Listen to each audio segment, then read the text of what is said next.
C'est bon? Allez, on va commencer. Et alors, bonjour à tous, bonjour à toutes. Merci beaucoup d'être venus aussi nombreux aujourd'hui pour la conférence sur la transition énergétique et la mobilité. Cette conférence s'inscrit dans un cycle de conférences inter-INP qu'on a initié cette année. Et il y aura d'autres conférences à venir prochainement. Alors je remercie tout particulièrement Stéphane Amand d'avoir accepté notre invitation et je remercie tous les étudiants qui ont participé à l'organisation de la conférence. Pas toi Ferdi. Des étudiants, des assos Green Team, GreenSat, Ecoala 7, Ingénieurs engagés N7, Ingénieurs sans frontières Toulouse et je remercie aussi l'équipe de TV27 pour la prise de son et la prise vidéo. Alors, avant de commencer, j'aimerais vous dire deux mots sur le pourquoi de cette conférence. Si la transition énergétique doit venir des industries, des entreprises, du monde de la finance, des acteurs publics, elle peut aussi venir des étudiants. Et par exemple, à Toulouse, ça fait un certain nombre d'années qu'existent des assos qui œuvrent pour le développement durable à l'intérieur des écoles, des campus, comme Green Team à l'N7, comme GreenSat à l'N7, comme Ecoala 7 à l'NCA 7, il y a Gaïa aussi à Sciences Po Toulouse. Elle sensibilise les étudiants, l'administration, pour des bonnes pratiques, pour réduire son empreinte carbone. Ensuite, à une échelle plus large, il y a une asso, Ingénieurs engagés, qui rassemble des membres de la société civile, des ingénieurs, des étudiants ingénieurs, des chercheurs qui sont conscients des défis environnementaux et sociaux que les sociétés de demain auxquels elles vont devoir faire face. Et ils se posent deux questions fondamentales. Pour qui est-ce que nous allons exercer notre métier et pourquoi allons-nous le faire? Et si vous voulez plus d'informations sur le mouvement Ingénieurs engagés et les valeurs portées par cet asso, il y a un site internet, ingénieurengagés.org. Et encore, à une autre échelle, a été rédigé au niveau national un manifeste étudiant pour un réveil écologique. Ce manifeste a pour but de créer un élan collectif au niveau des étudiants et de proposer des solutions concrètes au niveau individuel et collectif pour faire advenir un monde plus soutenable. Et je vais vous lire un court extrait pour vous donner un esprit du manifeste. Nous affirmons notre détermination à changer un système économique en lequel nous ne croyons plus. Nous sommes conscients que cela impliquera un changement de nos modes de vie et il est grand temps de prendre les mesures qui s'imposent et de cesser de vivre au-dessus de nos moyens, à crédit de la planète, des autres peuples et des générations futures. Nous devons placer la transition écologique au cœur de notre projet de société. Et c'est pour toutes ces raisons que les entreprises doivent accepter de placer les logiques écologiques au cœur de leurs organisations et de leurs activités. C'est un message fort qui est envoyé là au monde professionnel et à ce jour, plus de 24 000 signataires étudiants ont signé ce manifeste, des étudiants des écoles de commerce, d'ingénieurs, des étudiants des facultés, des IEP. Et c'est dans cette dynamique que s'inscrit cette conférence, cette dynamique des initiatives étudiantes en faveur de la transition écologique, pour continuer à parler des enjeux, pour sensibiliser sur la transition écologique et donner la parole à des acteurs qui agissent chaque jour en sa faveur. Et je laisse maintenant la parole à Stéphane Amand et je vous souhaite une bonne conférence.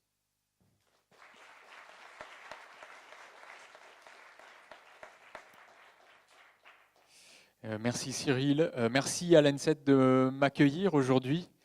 Je suis ravi d'être là pour parler d'un sujet qui est grave, on va le voir ensemble. Et surtout, je suis présent pour répondre à vos questions et pour peut-être vous faciliter les prochaines années que vous passerez, soit sur les bancs ici, soit dans vos choix professionnels. Ce que je vous propose, c'est que je vais commencer par me présenter l'entreprise pour laquelle je travaille.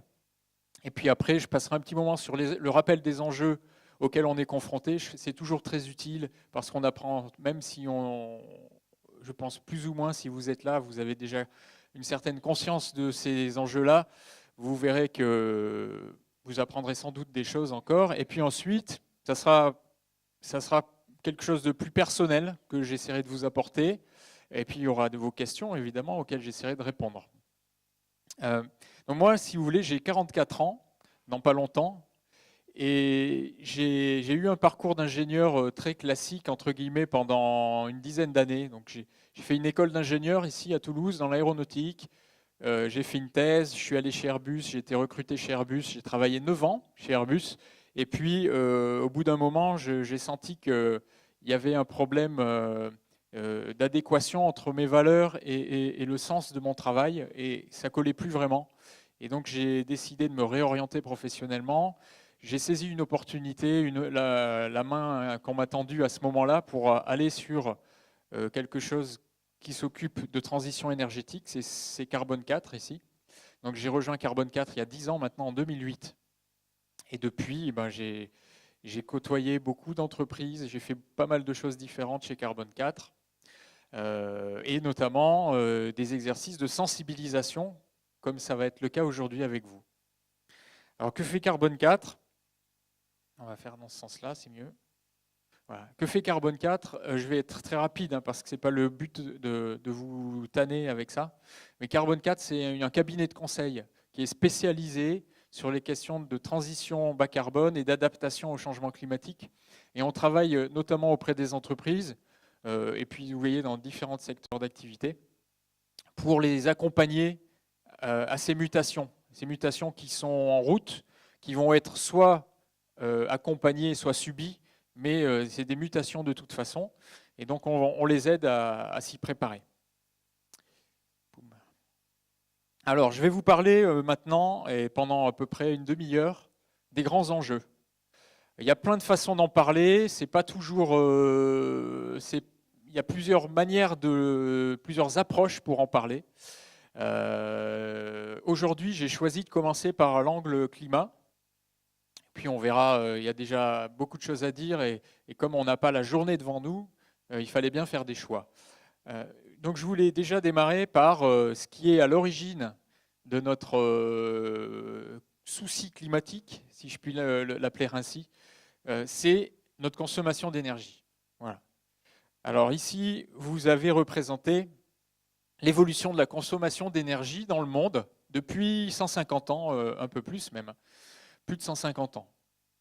Alors vous pouvez constater que la consommation d'énergie mondiale a explosé après la Deuxième Guerre mondiale, avec une hausse continue très très forte qu'on connaît encore, et qui donne la part belle à ce qu'on appelle les énergies fossiles, puisqu'à 80%, dans le monde, nous consommons de l'énergie qui est fossile. L'énergie fossile, c'est une énergie qui a été constituée sous forme de stock par le passé, il y a des centaines de millions d'années, soit sous forme de charbon, soit sous forme de pétrole, soit sous forme de gaz, hein, ça dépend des conditions. Mais aujourd'hui, c'est ce qui constitue l'essentiel de nos sources d'énergie. Alors vous pouvez constater que la consommation de pétrole, qui a surtout augmenté après la Deuxième Guerre mondiale, n'a pas supplanté la consommation de charbon, il n'y a pas eu de substitution.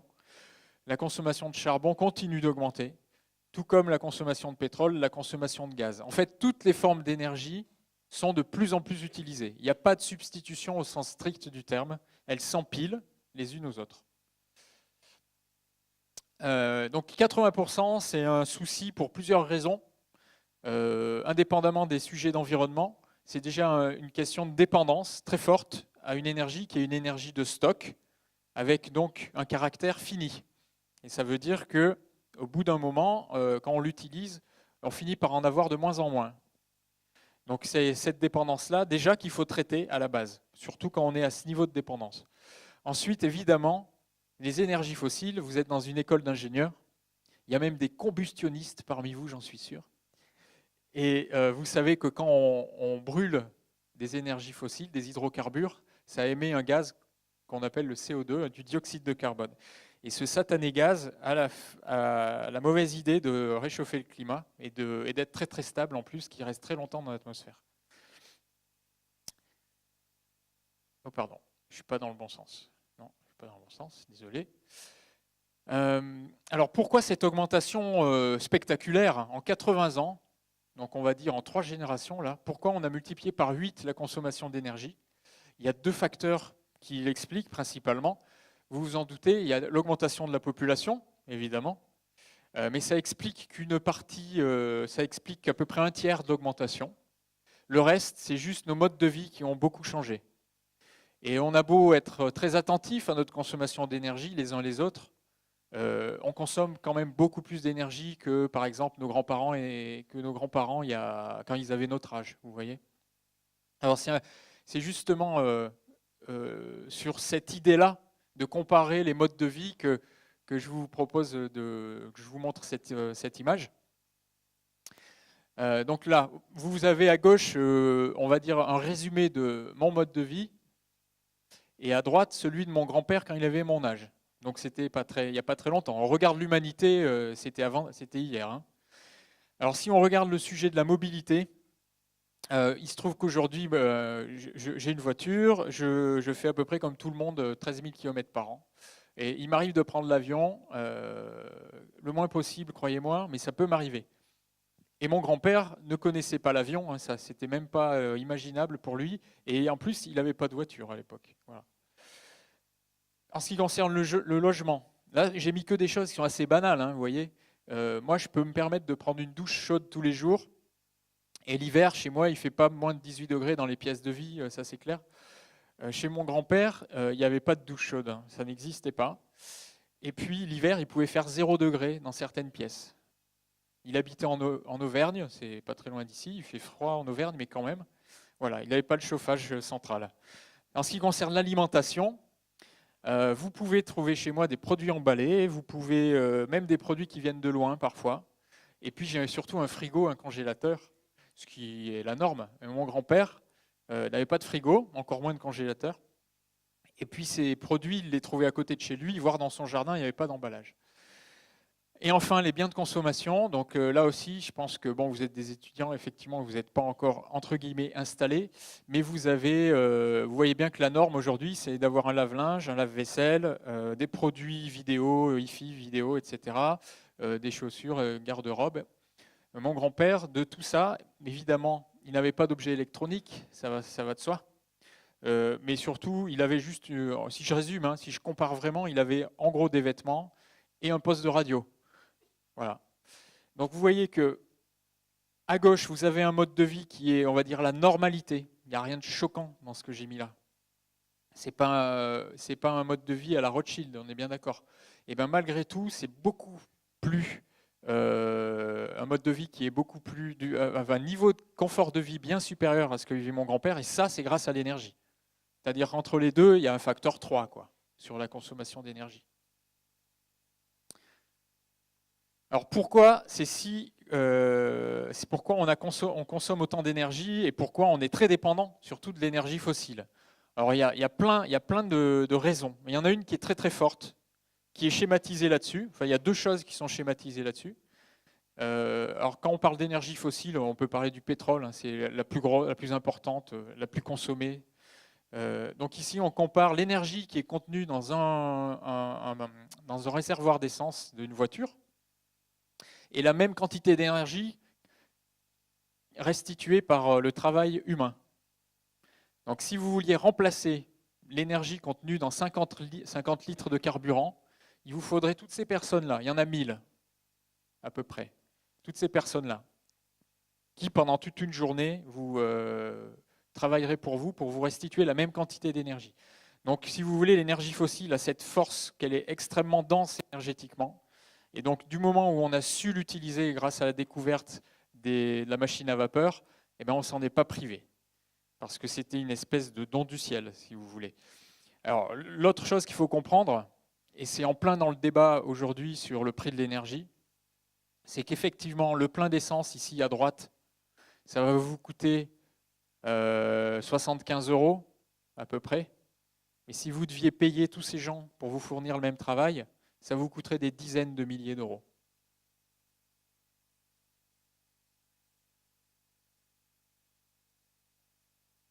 Alors maintenant, revenons à des choses d'ingénieurs, un peu plus terre à terre. Et regardons d'où viennent nos émissions de gaz à effet de serre, celles qui perturbent le climat et qui causent les désagréments qu'on commence à voir un peu partout.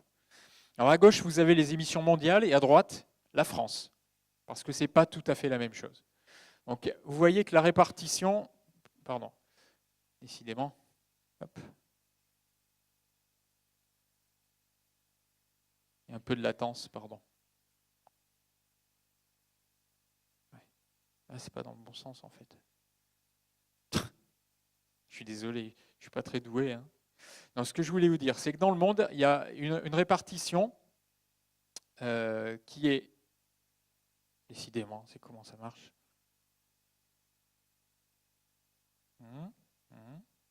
Non, c'est bien ça pourtant. Attendez, je vais faire un truc beaucoup plus pragmatique. Donc, je disais, dans le monde, vous avez à peu près une répartition assez homogène entre les secteurs d'activité, en fait. Vous avez la production d'énergie ici, mais c'est surtout l'électricité. Vous avez les émissions directes de l'industrie, les émissions du transport. Vous avez ici tout ce qui est lié à la forêt et à l'agriculture. À droite, vous avez la même décomposition pour la France, avec un gros changement qui est que le transport pèse beaucoup plus chez nous que dans le monde, en moyenne. Et l'énergie, par contre, elle, pèse beaucoup moins. Alors tout ça s'explique facilement. On est un pays occidental, riche, où les transports occupent une place très importante. Et donc, ce n'est pas étonnant de voir beaucoup d'émissions liées au transport. Et puis surtout, on a un système énergétique. Dans cette représentation-là, le système énergétique se limite à l'électricité. Évidemment, en France, on a la particularité d'avoir une électricité bas carbone. Et donc, c'est pour ça qu'il y a peu d'émissions liées à la production dite d'énergie ici. Alors, hop. Dans quel sens on va? Ouais. Alors, si je fais un zoom sur le transport, parce qu'on m'a demandé aujourd'hui de parler en particulier du transport. Alors, si on fait un zoom sur le transport en France, donc le fameux 31% d'émissions tout gaz à effet de serre confondu, pas que le CO2, il y en a d'autres. Donc ces 31%, ils se décomposent comme ceci. Vous avez plus de la moitié, c'est les voitures individuelles. Vous avez un gros 20%, c'est les utilitaires. Un autre 20%, c'est les camions. Et puis vous avez des petites choses en plus, notamment l'aérien. Alors l'aérien, on compte que le domestique, que les trajets faits sur le territoire français. À l'intérieur du territoire français, on ne compte pas l'international dans cette vision-là. Donc vous voyez que si on parle de mobilité en France, c'est déjà le plus gros poste d'émission. Donc c'est un poste auquel il faut s'attaquer en priorité. Et dans celui-là, le plus gros poste, c'est les voitures. Donc c'est logique aussi d'essayer de décarboner la voiture individuelle. Et on va voir, je vais en reparler, comment on peut s'y prendre. Où allons-nous en termes d'émissions de gaz à effet de serre? C'est toute la question. C'est toute la question. Et bien malin, même moi, même bien malin celui qui peut nous dire où on va. Il y a une incertitude totale sur les chemins qu'on va prendre. On peut, il faut l'espérer, aller dans la direction indiquée par l'accord de Paris, par exemple, qui a été signé fin 2015. On peut aussi aller dans une direction qui est plutôt celle qu'on est en train de suivre, une direction de continuité des tendances, avec des désaccords importants entre les nations sur la démarche à adopter. Voilà, mon regard se tourne vers l'Amérique du Nord et vous comprendrez tout de suite. Bien. Alors, ça veut dire quoi? Parce que cette représentation un peu étrange à laquelle vous n'êtes pas habitué. Donc vous avez ici, on va dire, en abscisse, les émissions de CO2 cumulées depuis le début de l'ère industrielle, depuis 150 ans, là en bas. Donc c'est gradué en milliards de tonnes de CO2 équivalent. Non, de CO2, pardon. Là, ici. Et puis, en abscisse, en ordonnée, vous avez l'augmentation de la température. Donc, le truc très simple, c'est que plus on met de CO2 dans l'atmosphère, plus on modifie l'équilibre radiatif de l'atmosphère, et plus la température augmente. Et il y a une relation qui est presque linéaire, on va dire, pour simplifier. Donc,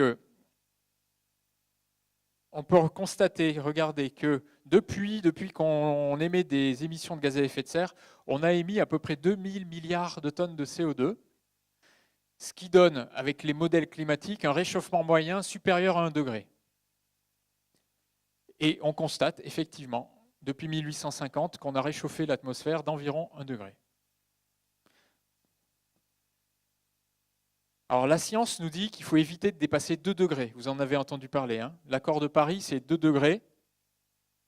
Alors 2 degrés, ça veut dire quoi? Ça veut dire que si on veut se limiter à 2 degrés, il ne faut pas qu'on dépasse une concentration de l'ordre de 480, 500 parties par million dans l'atmosphère, une fois que c'est stabilisé.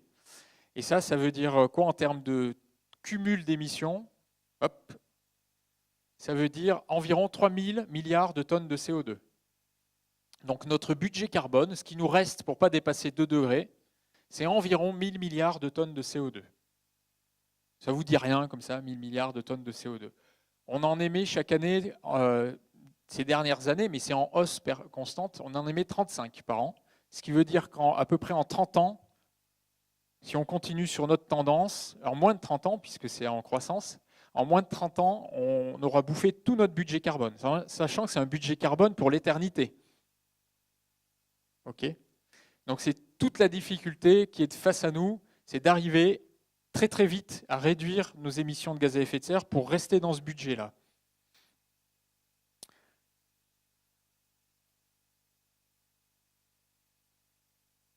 Alors ici, vous savez, c'est gradué en degrés. Donc le 2 degrés, c'est ce qu'il ne faut pas dépasser.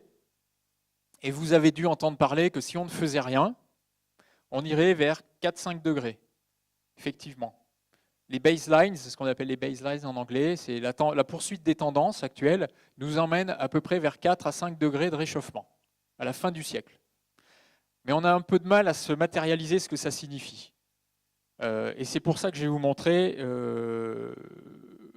pour ça que je vais remonter l'histoire, le cours de l'histoire, pour vous expliquer, essayer de vous faire sentir ce que ça veut dire quelques degrés de différence sur la Terre en termes de climat. Alors, voilà. Alors à gauche ici, vous avez l'Europe. Vous la reconnaissez peut-être pas très bien, mais c'est bien l'Europe. Mais c'était il y a 20 000 ans. Et donc forcément, il y a 20 000 ans, c'était une ère glaciaire en Europe. Vous voyez à quoi ça ressemblait? Vous voyez, vous aviez de la calotte glaciaire aujourd'hui qui n'existe pas, qui n'existe plus. Elle est au Groenland, quoi. Vous voyez. Et ben en fait, elle descendait jusqu'en Allemagne et sur le Royaume-Uni. Donc c'était des couches de glace de centaines de mètres d'épaisseur. Vous aviez un climat ici sur la majorité de l'Europe de l'Est, jusqu'en Allemagne, jusque dans l'Est de la France, qui ressemblait au climat sibérien actuel. Et puis ailleurs, en jaune ici, donc Toulouse était dans ce coin-là, vous aviez un climat qui ressemble un peu au climat de la Mongolie actuelle. Voilà. Donc quelque chose de très sec, très froid, très aride, très peu propice à la culture, enfin à l'agriculture en l'occurrence. Donc c'était il y a 20 000 ans. Okay. Aujourd'hui, on a ce climat-là. Donc un climat notamment qui permet aux forêts de pousser, donc un climat tempéré, plutôt chaud même autour du bassin méditerranéen. Bon, il n'y a plus de glaciers, vous voyez, nulle part. Donc, donc ici, évidemment, vous pouvez faire de l'agriculture sans problème. Entre les deux époques, il y a 20 000 ans de différence, vous voyez, il y a 20 000 ans de différence. Et vous savez quelle est la différence en température moyenne sur le globe entre les deux? Comment? Ouais, c'est écrit. 5 degrés, ouais. Il y a 5 degrés d'écart. Ça veut juste dire que 5 degrés d'écart, à l'échelle d'un siècle, c'est un choc climatique. C'est une espèce de grande claque, puisque ça veut dire que les écosystèmes changent du tout au tout en 100 ans. Ici, ça a mis 10 000 ans. Mais nous, les 5 degrés, on est en train de les faire à peu près en 100 ans. Donc ça va beaucoup, beaucoup plus vite. D'où l'idée de rester bien en dessous des 5 degrés, si possible en dessous de 2, voire en dessous de 1,5. Parce que même entre 1,5 et 2 degrés, il peut y avoir des changements importants. Alors, pour les amateurs de bière, il y en a beaucoup dans les écoles d'ingénieurs en général. C'est important de sauver la planète. Et j'insiste beaucoup. Bien.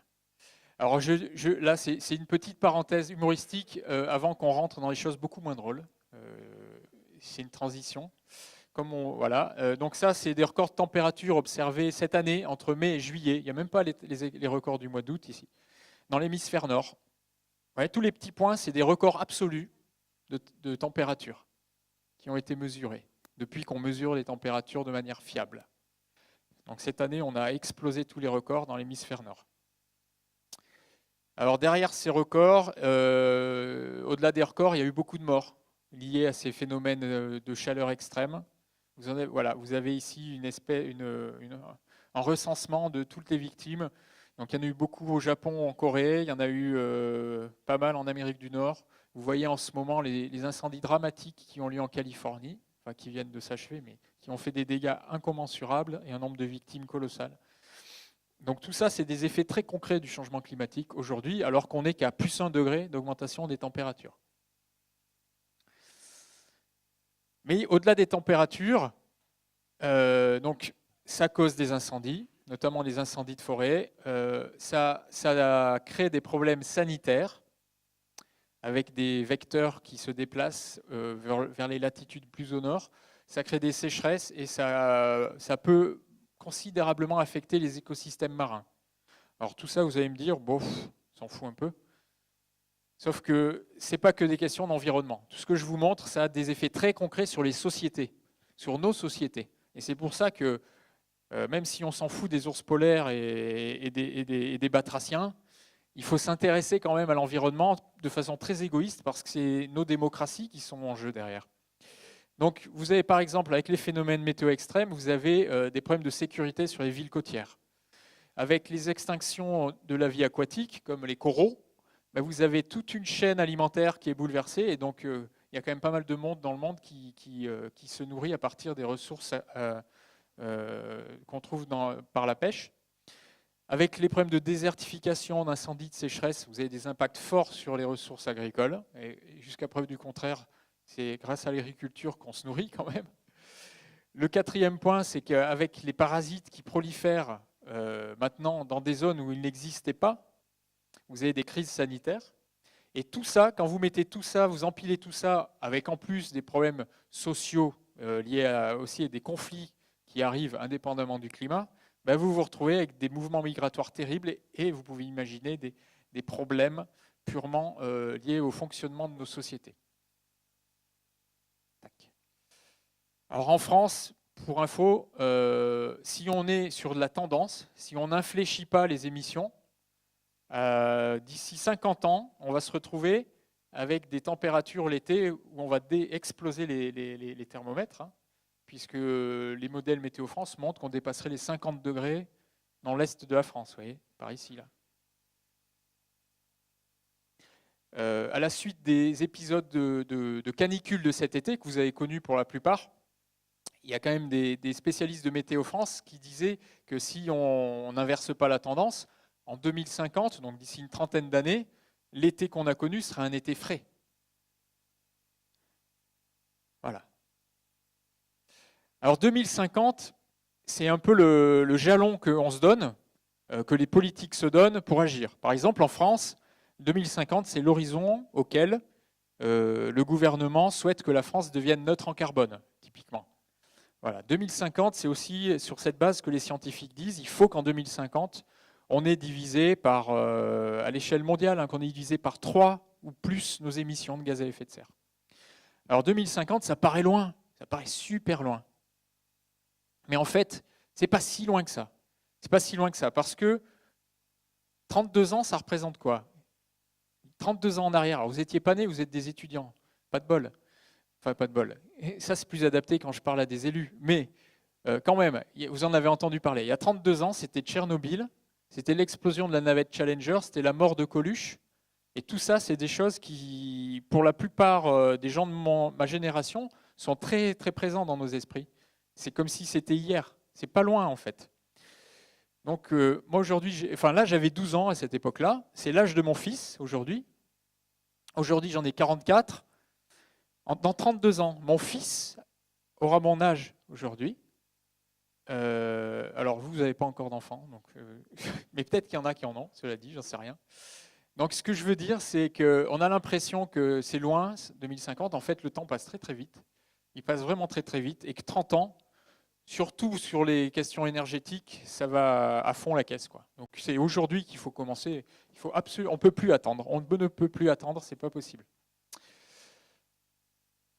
Est-ce que tout ça va nous conduire à l'effondrement? Vous voyez, c'est des choses sympathiques dont on parle.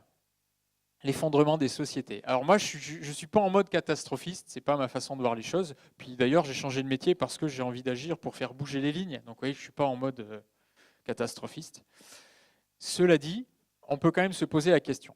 Alors, comme on parle de mobilité aujourd'hui, je suis un peu provoque aussi. On va en reparler. Donc, l'effondrement, ce n'est pas un truc de marginaux qui sont réfugiés dans les forêts d'Ariège à se construire des cabanes ou des bunkers. Hein. Ce n'est pas ça. Pour info, cet été, le Premier ministre lui-même a parlé publiquement de la question de l'effondrement. Il a été sensibilisé par le ministre de l'époque qui s'appelait Nicolas Hulot. Donc c'est vrai qu'il y a pas mal de civilisations par le passé qui ont disparu, parfois des civilisations très avancées. Et les historiens ont regardé, ils ont essayé de comprendre comment ça se fait qu'elles disparaissaient comme ça.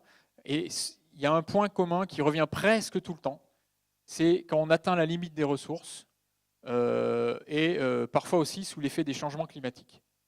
Donc c'est important de garder ça en tête parce qu'en gros, en ce moment, enfin depuis 150 ans, avec notre expansion sans limite, donc l'explosion de la richesse par tête, on va dire, on est en train d'exploser tous les impacts de notre mode de vie sur l'environnement. Voilà, tout monte, tout grimpe. Pouf, pouf. Vous avez évidemment la démographie, mais pas que. Donc, je vous l'ai dit avec nos modes de vie. Donc tout ça, c'est en train de dépasser enfin, ça atteint des seuils qui sont inédits au regard de l'histoire. Et évidemment, on peut se demander où sont les limites quand on fait ça. Ben, il y a déjà des limites qui ont été atteintes. Vous en avez au moins 3. Vous avez la biodiversité. Donc on est vraiment en pleine crise de biodiversité avec des dizaines de pourcents de la biodiversité qui ont disparu au cours des 50 dernières années. C'est hallucinant. Vous avez le cycle de l'azote aussi qui est très perturbé. Évidemment le climat. Donc là, on n'est pas encore, on va dire, on n'a pas atteint le non-retour, mais on n'en est pas loin si on n'agit pas. Voilà, on est en train de tester les limites sur plein d'aspects. Alors ici, on n'a pas tout, hein, mais on atteint on est clairement dans un système qui atteint un certain nombre de limites par rapport à la biosphère. C'est quelque chose qui n'avait pas été anticipé du tout, lorsqu'on a démarré, entre guillemets, l'ère industrielle.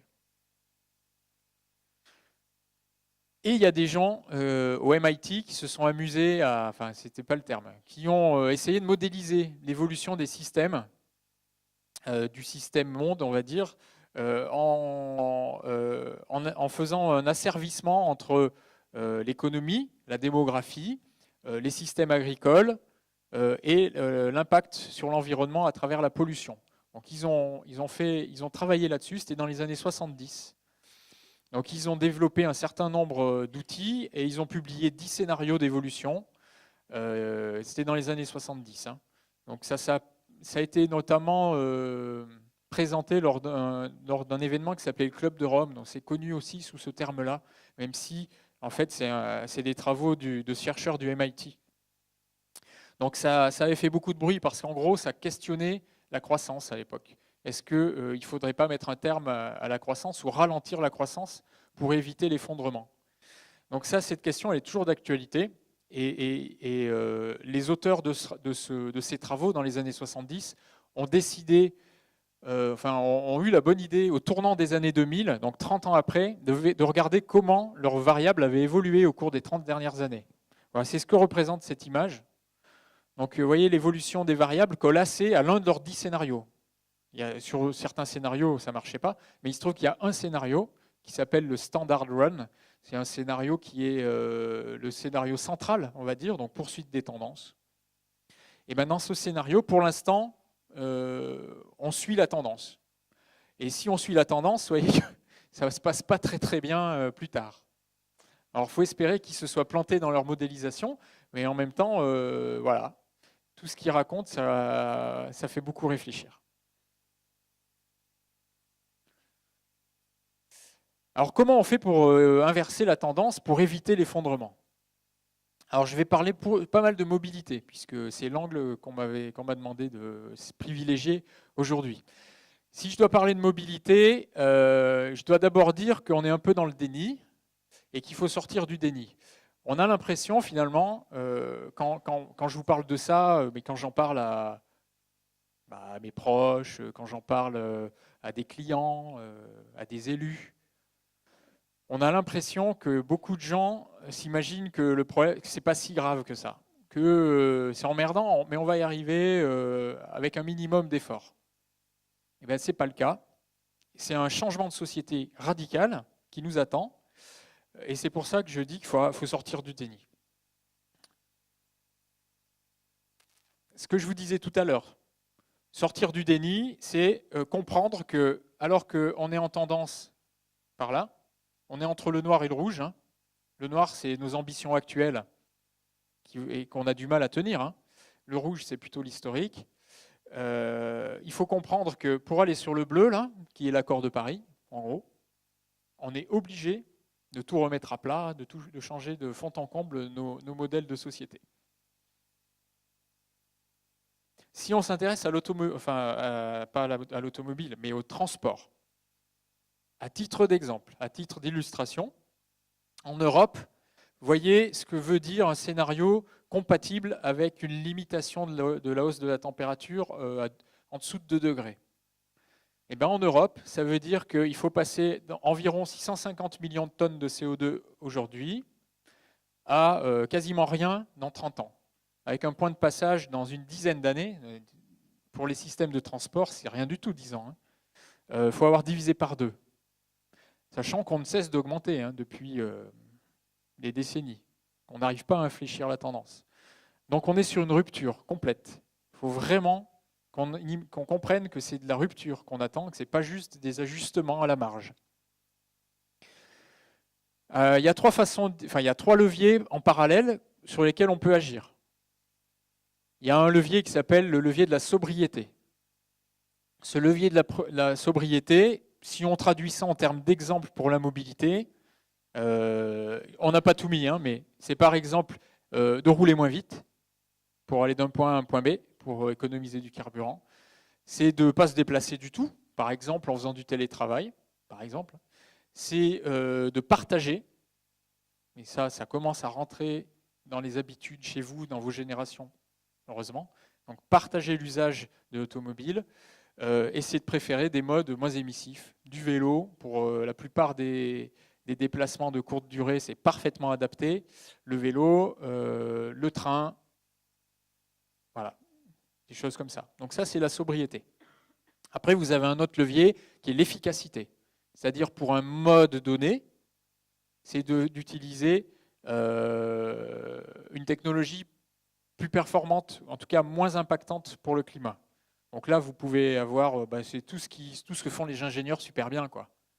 C'est de travailler sur les moteurs, c'est de travailler sur les nouvelles motorisations à partir d'énergies qui ne sont pas des énergies fossiles, etc. Et puis, vous avez le bas carbone. Le bas carbone, c'est de substituer vraiment des énergies non carbonées à des énergies carbonées. Donc pour la mobilité, typiquement, ça va être le véhicule électrique. Bon, je vais en reparler. Ça peut être des biocarburants aussi. Et là aussi, avec des limitations, évidemment. Donc, retenez qu'il n'y a pas que de la technologie, il y a vraiment des comportements là-dedans. Et d'ailleurs, quand on creuse un petit peu, on réalise que c'est beaucoup dans les têtes, cette histoire-là. C'est beaucoup dans les têtes parce que pour arriver à atteindre cet objectif de rester en dessous de 2 degrés en 2050, selon les personnes à qui vous allez vous adresser, vous allez avoir des réponses très différentes. Ça se traduit par exemple par 2 scénarios qui sont très connus, en tout cas pour ceux qui s'intéressent, qui sont très connus dans le monde de l'énergie, et qui décrivent 2 trajectoires différentes pour arriver au même point. Donc il y en a un, c'est le scénario dit Négawatt, c'est un scénario français fait par un groupe d'ingénieurs depuis très longtemps, des spécialistes de la question. Le président de Négawatt s'appelle Christian Couturier, un ancien de la maison, qui est à Solagro ici. Et donc dans ce scénario, l'atteinte du scénario, dans ce scénario, l'objectif de degré, il est atteint principalement avec 2 leviers, qui sont la sobriété, d'une part, et le bas carbone. Oui, c'est ça, et le bas carbone, et pas tant par l'efficacité. Alors que l'Agence internationale de l'énergie, elle mise beaucoup plus sur la technologie, à travers l'efficacité et le bas carbone aussi. Donc là, vous avez des mesures, vous voyez, qui sont à la fois des mesures techniques, avec pas mal de gaz renouvelables, un peu de véhicules électriques, puis des mesures, on va dire, réglementaires et donc de comportement. Alors qu'ici, vous avez beaucoup plus de choses techno. Et très peu de choses sur la sobriété et donc sur les réglementations.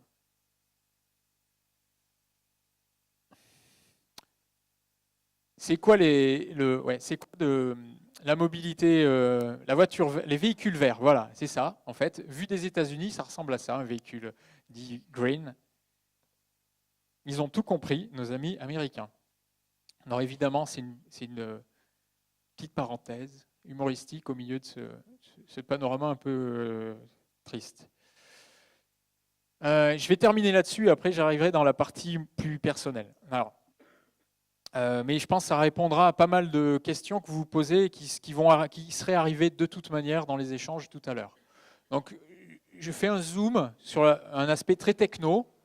J'insiste sur le fait qu'on ne va pas y arriver qu'avec la technologie. Ce n'est pas possible. On est obligé de modifier nos comportements. Mais si on s'intéresse à une brique technologique qui est par exemple le véhicule électrique, alors il faut se poser des questions d'impact également. Et il faut regarder l'impact sur toute la durée de vie du véhicule et sur toute la chaîne de valeur en cycle de vie. Voilà. On parle d'analyse en cycle de vie, vous êtes familier sans doute de ça en tant qu'ingénieur. C'est une vision très globale de la mobilité.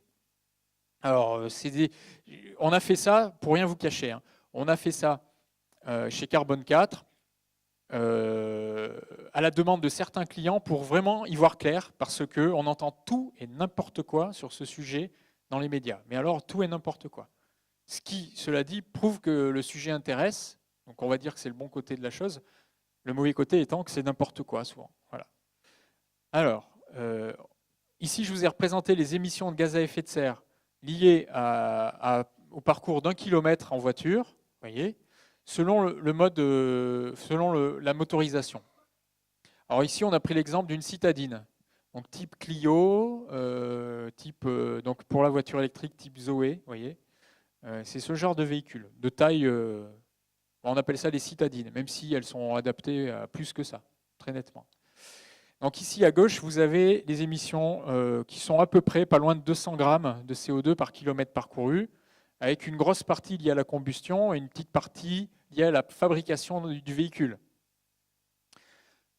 Les deux qui sont là, c'est ce qu'on appelle hybride rechargeable. Alors, je ne vais pas faire un cours sur l'hybridation, il y a plein de façons différentes de faire de l'hybridation.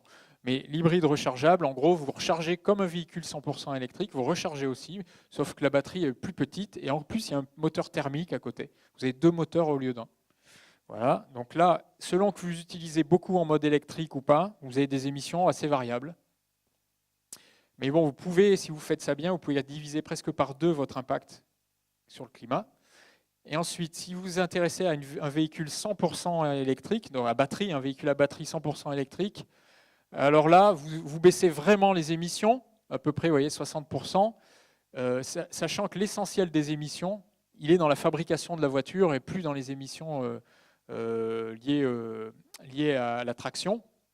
Là, c'est les 15 grammes, c'est petit, parce qu'on est en France, encore une fois. Et ici, c'est surtout la batterie, la fabrication de la batterie qui pèse. Donc plus la batterie est grosse, plus en fait votre véhicule est émissif.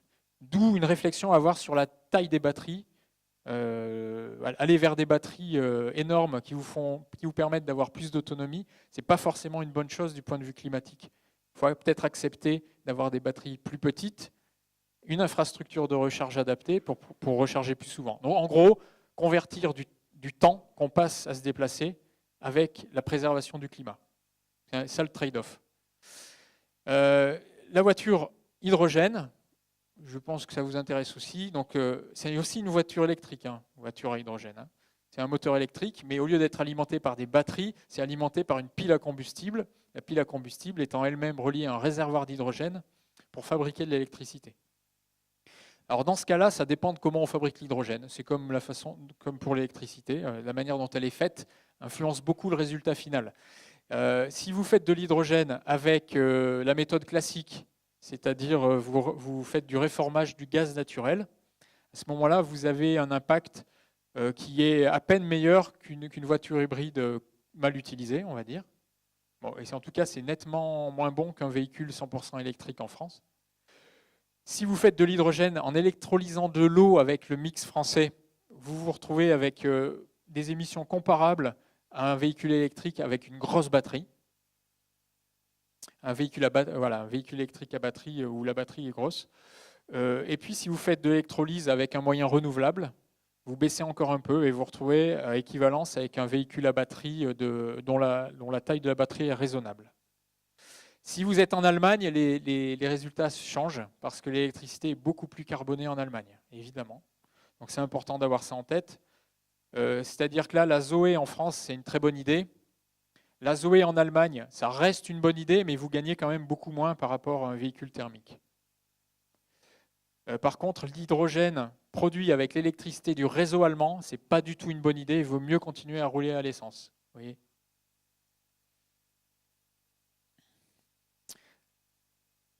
Alors, je voudrais poursuivre en essayant d'illustrer ce qu'est la sobriété. Alors demain, je ne sais pas si certains d'entre vous avaient prévu de profiter du Black Friday, mais là, typiquement, si on veut avoir une démarche un peu responsable par rapport aux enjeux que je viens de décrire, bah, vaut mieux rester chez soi, franchement.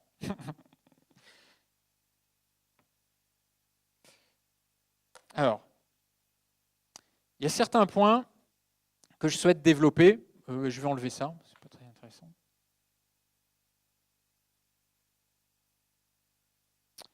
Voilà, il y a certains points que je souhaite développer. Je sais que c'est des points qui vous intéressent, a priori. On m'a demandé de les préparer en amont, donc je vais juste m'installer là. Ce sera plus simple pour moi. Je voudrais commencer en vous parlant, par exemple, de l'adaptation au changement climatique. Donc là, je vous ai montré, de manière un peu brutale peut-être, qu'on était face à un enjeu de société, qu'on était obligé de prendre en compte et que ce n'était pas quelque chose à la marge. Il faut comprendre que l'adaptation au changement climatique, elle est inéluctable. Parce que, avec l'inertie du système climatique, sachant qu'on met du CO2 dans l'atmosphère depuis 150 ans, en fait, le système climatique, il a déjà enregistré une hausse de température et qu'il va continuer, la température va continuer à augmenter dans les décennies qui viennent, quoi qu'on fasse. C'est inéluctable. Donc, on est obligé de s'adapter. On est obligé de s'adapter et de se préparer. C'est la première chose. La deuxième chose, c'est que entre 2 degrés de hausse et 5 degrés de hausse, le paysage, au sens littéral, mais aussi au sens figuré, va complètement changer. Donc, on a quand même intérêt, même si on doit s'adapter, à limiter la casse au maximum et à limiter nos émissions. Pour limiter nos émissions, on est obligé de changer on va dire, la totalité de notre rapport à l'énergie et derrière l'énergie, du coup, notre vision de la société. Et donc, il y a ce qu'on appelle l'adaptation en termes de risque de transition. Et ça, il y a pas mal d'entreprises qui commencent à le comprendre. C'est-à-dire que l'adaptation, effectivement, ça peut être par rapport aux risques physiques, aux impacts physiques liés au changement climatique, avec des sécheresses, des pluies diluviennes et tout ce qu'on peut imaginer. Donc ça, c'est quelque chose de physique qui va se matérialiser avec des impacts sur les infrastructures, avec des impacts sur les bâtiments, avec des impacts sur l'agriculture, etc. Mais il y a une adaptation auquel il faut se préparer, c'est l'adaptation à la transition.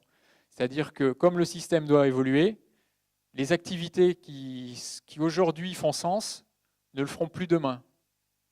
C'est ce qu'on appelle le risque de transition et il y a des entreprises qui commencent, heureusement, à y penser, à s'y préparer. Alors ça ne va pas assez vite, mais ça commence. Alors je peux vous donner quelques exemples. Typiquement, l'entreprise Tesla aux États-Unis, elle n'a pas vu un risque, elle a vu une opportunité dans la transition. Et aujourd'hui, elle s'affirme comme un leader incontestable de la mobilité électrique aux US. Tesla vend 10 fois plus de voitures que tous les autres constructeurs réunis aux US, y compris les Allemands, les constructeurs allemands qui sont très puissants. Donc ça, c'est un exemple lié à la transition, l'adaptation à la transition.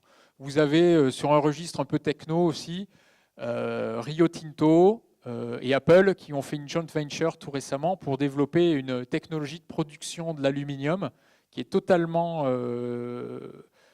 qui est beaucoup moins carbonée. C'est pas totalement non carboné, mais beaucoup moins carboné. Ça s'appelle l'anode inerte. Et c'est quelque chose qui était dans les cartons depuis des décennies. Et personne n'y croyait. C'est un peu comme le véhicule électrique. Personne n'y croyait. Donc c'était toujours le truc qui revenait, un peu le serpent de mer.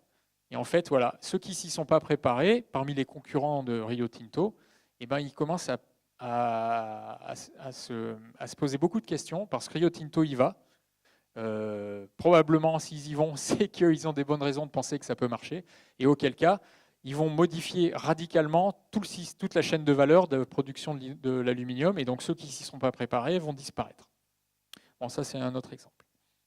Alors, si je reviens au transport et à la mobilité, je vais vous parler de plusieurs choses. Je peux vous parler, par exemple, donc, des batteries. Je peux vous parler des objectifs des gouvernements et des industriels sur ces sujets-là. Hydrogène, biogaz et tout. Donc, je vais vous donner quelques éléments, puis après, vous réagirez et on pourra en reparler. En ce qui concerne la mobilité électrique, ce qu'on entend dans les médias est très clivé. Donc, il y a ceux qui disent c'est formidable, il faut y aller, etc. D'ailleurs, l'État pousse beaucoup pour ça. Il y a des soutiens, un soutien financier qui est important pour la conversion à la mobilité électrique. Et en même temps, il y a plein d'opposants qui disent c'est une grosse connerie, qu'il ne faut pas y aller. Bon. Alors, commençons par parler un peu des batteries, qui est l'objet de tous les fantasmes sur le véhicule électrique. Alors, qu'est-ce que je peux vous dire de manière la plus objective possible? C'est quoi une batterie de véhicule électrique? Une batterie de véhicule électrique, c'est quelque chose de lourd, pas très encombrant, mais qui est lourd, qui contient 3 métaux principaux, du lithium, du cobalt et du nickel, pour stocker de l'électricité. Alors, on se dit que si on développe fortement cette filière-là, vont se poser deux soucis majeurs. Le premier souci, c'est au niveau des ressources, en lithium, en cobalt et en nickel. Et l'autre souci, c'est au niveau de la fin de vie, pour recycler ça, voilà, pour pas que ça soit encore une voie de garage, si je puis me permettre ce jeu de mots foireux, pour les batteries électriques. Alors, le nickel est très très très très abondant, il n'y a pas de souci par rapport au nickel. La quantité de nickel qui est dans les batteries, même si on imagine un parc automobile largement converti à l'électromobilité, ne pose pas de problème de ressources par rapport au nickel. La question est différente pour le lithium et pour le cobalt, surtout pour le cobalt.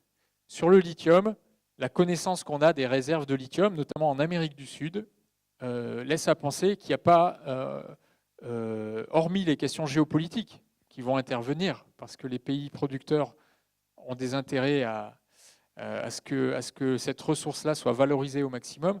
Donc, hormis des questions géopolitiques, en termes de ressources, il y a suffisamment de lithium pour convertir sans tension majeure, à peu près, on va dire, à l'horizon 2030, un tiers, pour avoir un tiers des véhicules, des nouveaux véhicules, qui soient des véhicules électriques, à peu près. Ce qui est beaucoup, hein. D'ici 2030, de toute façon, le temps que ça rentre dans les mœurs, ça suivra cette trajectoire, ça devrait suivre à peu près cette trajectoire. Donc sur le lithium, bon, il y a des questions d'investissement, des questions industrielles, mais en termes de ressources, ce n'est pas tant le sujet. Alors le cobalt, c'est autre chose. Le cobalt est très concentré dans une région du monde, à 70%, c'est la République démocratique du Congo. Et donc c'est une zone de guerre avec des conflits qui sont liés aux ressources, pour l'essentiel d'ailleurs, pas que le cobalt, mais entre autres le cobalt. Et donc il y a une vraie dépendance à cette région-là qui pose un problème géopolitique d'une part, mais aussi en termes de ressources. Donc là, il y a un point d'interrogation. Sur le cobalt, avec les tendances actuelles, on pourrait imaginer que d'ici 10 ans, ça coince pour le développement de la mobilité électrique. La bonne nouvelle étant, il y en a quand même une, c'est que les ingénieurs sont en train de travailler sur une deuxième génération de batteries lithium-ion, où on sort le cobalt de la chimie des batteries, et donc on n'utiliserait plus de cobalt, et on serait sur des métaux et des technos moins gourmands en ressources. Donc à voir, c'est en train d'être développé. Peut-être que dans 10 ans, il n'y aura plus de cobalt dans les batteries lithium-ion, et ça ira dans le bon sens du coup de ce point de vue-là. Ensuite, la question de la longévité des batteries. Donc là aussi, beaucoup de gens se demandent si, au bout de combien de temps il faut les changer, est-ce qu'on sait les recycler, etc., etc. Alors il faut savoir que la mobilité électrique, c'est quelque chose qui est assez récent. C'est-à-dire sur le marché, l'offre, elle a commencé il y a une dizaine d'années. Et donc on commence juste à avoir du recul sur les batteries lithium-ion de véhicules électriques, sur la longévité. Et en fait, on se rend compte que ce sont que des bonnes nouvelles, ou presque, à savoir que par rapport aux craintes qu'on pouvait avoir au début, les batteries de véhicules électriques durent beaucoup plus longtemps. Aujourd'hui, il n'est pas du tout rare de trouver des véhicules électriques type Nissan Leaf ou Renault Zoé qui ont fait plus de 200 000 km avec des batteries qui fonctionnent sans problème. Le seul truc, c'est comme vos chargeurs d'iPhone ou de smartphone, c'est que ça recharge moins bien. Donc ça ne recharge pas en totalité, ça peut recharger qu'à 60% par exemple, mais ça fonctionne quand même. Donc ça c'est un premier point. Le deuxième point, c'est que en termes de recyclage, il y a encore des difficultés à recycler ces batteries-là. Il y a des difficultés techniques et puis de coûts également. Donc la filière, elle se structure. Il y a des obligations réglementaires qui vont obliger à recycler ces batteries-là. Mais en attendant que ça se structure et que les coûts baissent, en fait, on se rend compte que ces batteries peuvent avoir 2 vies, 3 vies. Donc on peut prolonger leur vie en attendant qu'on arrive à bien avoir structuré toute la filière de recyclage. Et donc aujourd'hui, la deuxième vie, c'est sur des véhicules d'occasion qui roulent peu, par exemple. Et la troisième vie, c'est en stationnaire, dans le bâtiment, pour fournir l'électricité au moment où on a envie d'avoir de l'électricité pas chère, au moment où elle est chère sur le réseau, par exemple. On utilise des batteries qui ont stocké l'électricité, qui la restituent. Et il y a moins de contraintes dans le bâtiment que pour la mobilité. Donc même si leur performance est dégradée, ça reste une bonne idée de faire ça. Renault développe beaucoup de choses autour de ça pour les batteries des Zoé. Voilà ce que je peux dire pour les batteries. Après, si vous avez d'autres questions, n'hésitez pas à les poser. Alors, est-ce que les gouvernements ont été trop optimistes sur le développement du véhicule électrique ? Jusqu'à il y a 3-4 ans, oui. C'est-à-dire clairement, les objectifs des gouvernements n'étaient pas du tout alignés avec les perspectives industrielles. Pas du tout. Et puis, il y a eu le Dieselgate. Et là, ça a rebattu les cartes en profondeur. Et les industriels ont décidé, un peu contraints, et encore avec des réticences, il ne faut pas le cacher, de changer de braquet sur la mobilité électrique. Ce qui fait qu'aujourd'hui, comme dans le même temps, les gouvernements ont été un peu plus raisonnables, parce que voilà, tout le monde s'aguerrit au fur et à mesure, aujourd'hui, les objectifs gouvernementaux sont cohérents avec ce que l'industrie est capable de fournir en termes d'offres de mobilité électrique. Ok, ça c'est bon.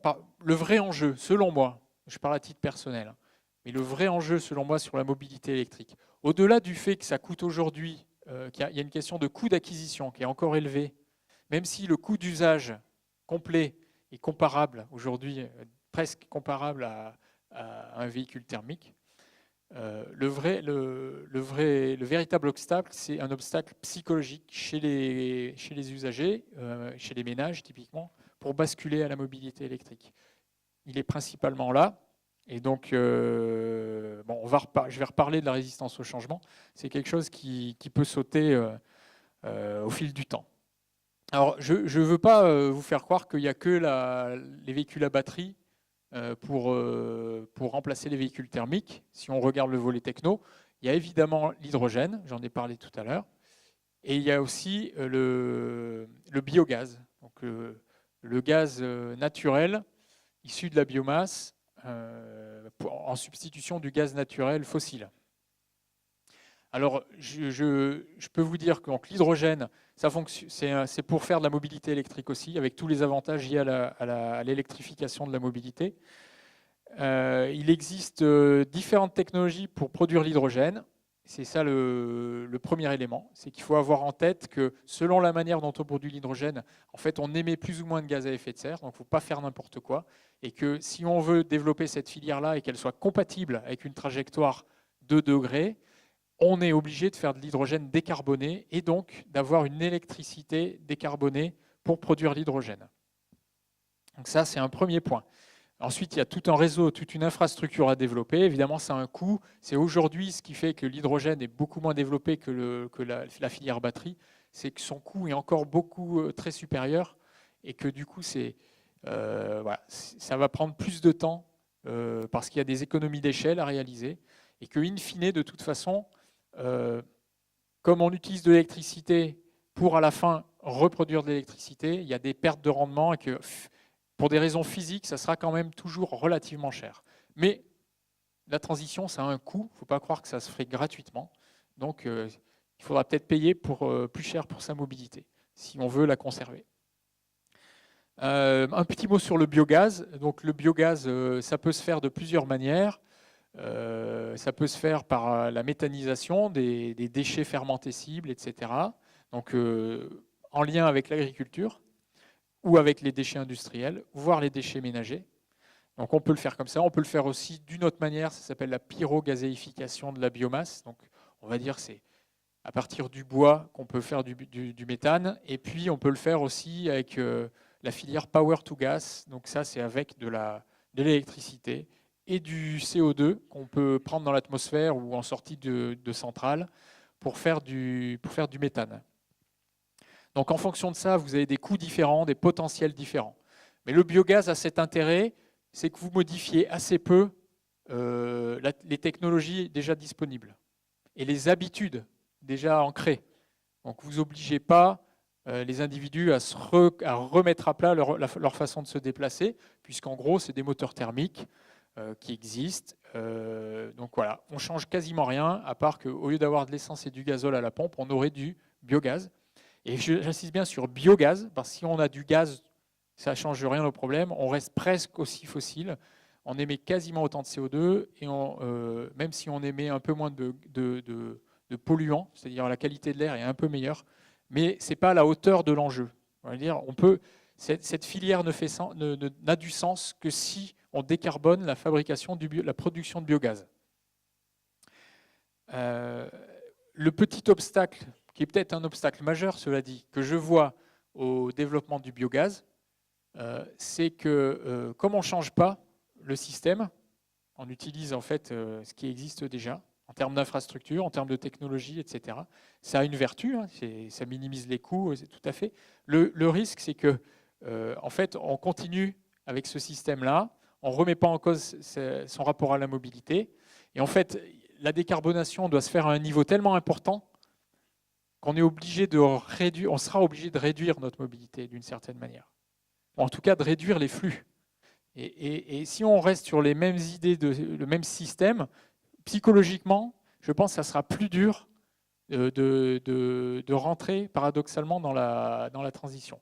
Et puis, les fournisseurs de gaz historiques vont quand même continuer à utiliser du gaz dans les réseaux en disant « vous inquiétez pas, le biogaz arrive ». Mais en attendant qu'il arrive, on continue à utiliser du gaz.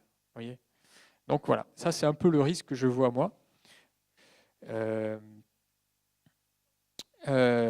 Je voulais vous parler des usages, parce que là, j'ai l'air de vous dire que les trois mobilités sont comparables et que finalement, on peut faire la même chose avec des véhicules à batterie, des véhicules à pile à hydrogène et des véhicules au gaz. En fait, non. En termes de mobilité, quand on s'intéresse à la transition, se pose la question de la pertinence, des zones de pertinence de chacune de ces technos. Et effectivement, ce n'est pas les mêmes. Vous avez tout un tas d'usages qui vont nécessiter de la puissance ou qui vont nécessiter des longues distances ou des temps d'arrêt très courts. Là, on va être plutôt sur des technologies comme l'hydrogène ou le biogaz qui sont plus pertinentes. A contrario, pour tous les usages qui sont sur des distances plus raisonnables, sur des usages récurrents, sur des usages qui sont très reproductibles avec des demandes de puissance moindres, là, les véhicules à batterie sont très adaptés. Vraiment très adapté. Donc, si je schématise, on va dire que pour le transport de marchandises longue distance, il faudrait rester plutôt sur des options biogaz et hydrogène décarboné. Mais pour la plupart des autres usages, la mobilité à batterie est très adaptée. Et il y a quelque chose qu'il faut remettre en question. Moi, je vous pose la question, en tout cas, en tant que futurs usagers ou pas plusieurs futurs utilisateurs de véhicules à 4 roues. Dans vos choix, posez-vous la question est-ce que je dois m'orienter vers un véhicule qui répond à 90% ou 95% de mes usages et je choisis en fonction de ça, ou est-ce que je choisis un véhicule par rapport aux usages extrêmes qui représentent que 5% de mes usages? Aujourd'hui, on est, globalement, dans notre système de mobilité, les individus ils répondent, ils font leur choix par rapport au deuxième, à savoir qu'ils dimensionnent leurs usages par rapport aux leurs achats par rapport aux usages extrêmes. Donc en gros, c'est pour ça qu'on voit des très grosses voitures avec une seule personne dedans pour faire des trajets de 10 km. Ce qui est, sur le plan de la physique, extrêmement choquant. Bref, alors je voudrais dire un mot sur la sobriété, puisque c'était un des sujets importants, et après je m'arrête, et puis on passera aux questions. Alors c'est là où je voulais montrer ma vidéo, mais je pense que ça ne va pas marcher. Je veux bien essayer, puis si ça ne marche pas, ce n'est pas très grave. On essaye, puis on va voir.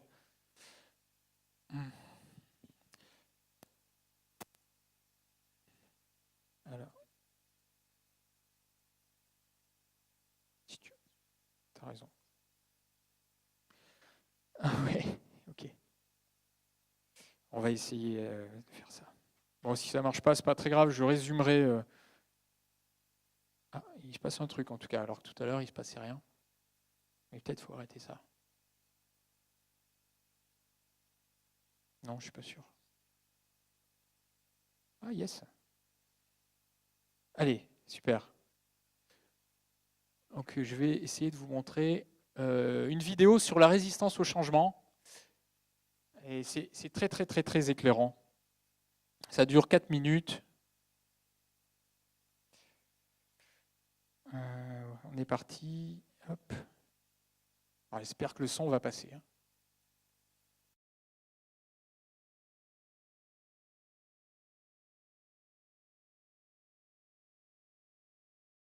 Voilà. J'espère que vous avez compris l'essentiel du propos parce que l'image était un peu saccadée. Donc ce que je voulais, c'est pour ça que je voulais le montrer en introduction à mon propos sur la sobriété, c'est qu'en fait, on n'a pas de bol, notre logiciel, il n'est pas configuré pour le changement. Et là, ce que je suis en train de vous dire depuis tout à l'heure, c'est qu'il faut qu'on change. Donc c'est pour ça qu'on a vachement de mal. Parce que, effectivement, en termes émotionnels, même si à l'échelle géologique, le changement climatique est hyper rapide, à nos échelles à nous, c'est lent. C'est des phénomènes qui sont lents, qui prennent des dizaines d'années. Donc on ne perçoit pas le changement. Et donc notre système émotionnel, l'un des deux, là, il ne réagit pas par rapport à ça. Alors parfois, il y a des catastrophes. Et là, il réagit. Mais on réagit face à la catastrophe, quand elle est déjà là. Donc c'est un peu, je dirais que c'est insatisfaisant de réagir face à la catastrophe. Et ensuite, il y a notre système cognitif, ce qui fait de notre espèce une espèce qui aujourd'hui a réussi on va dire, à s'installer à 7 milliards d'individus sur la Terre, avec énormément de progrès scientifiques et techniques au cours des dernières décennies. C'est grâce notamment à notre système cognitif. Mais ce système cognitif, il cherche l'habitude. Il recherche en permanence à s'appuyer sur des habitudes.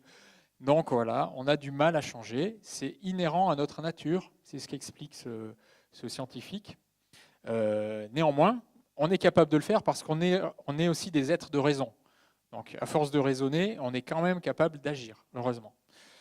Ce que je peux vous dire, c'est que sur la sobriété, indépendamment du fait qu'on a des difficultés qui sont purement intrinsèques par rapport à notre cerveau, qui fonctionne comme il est, Il y a des attitudes qui sont des attitudes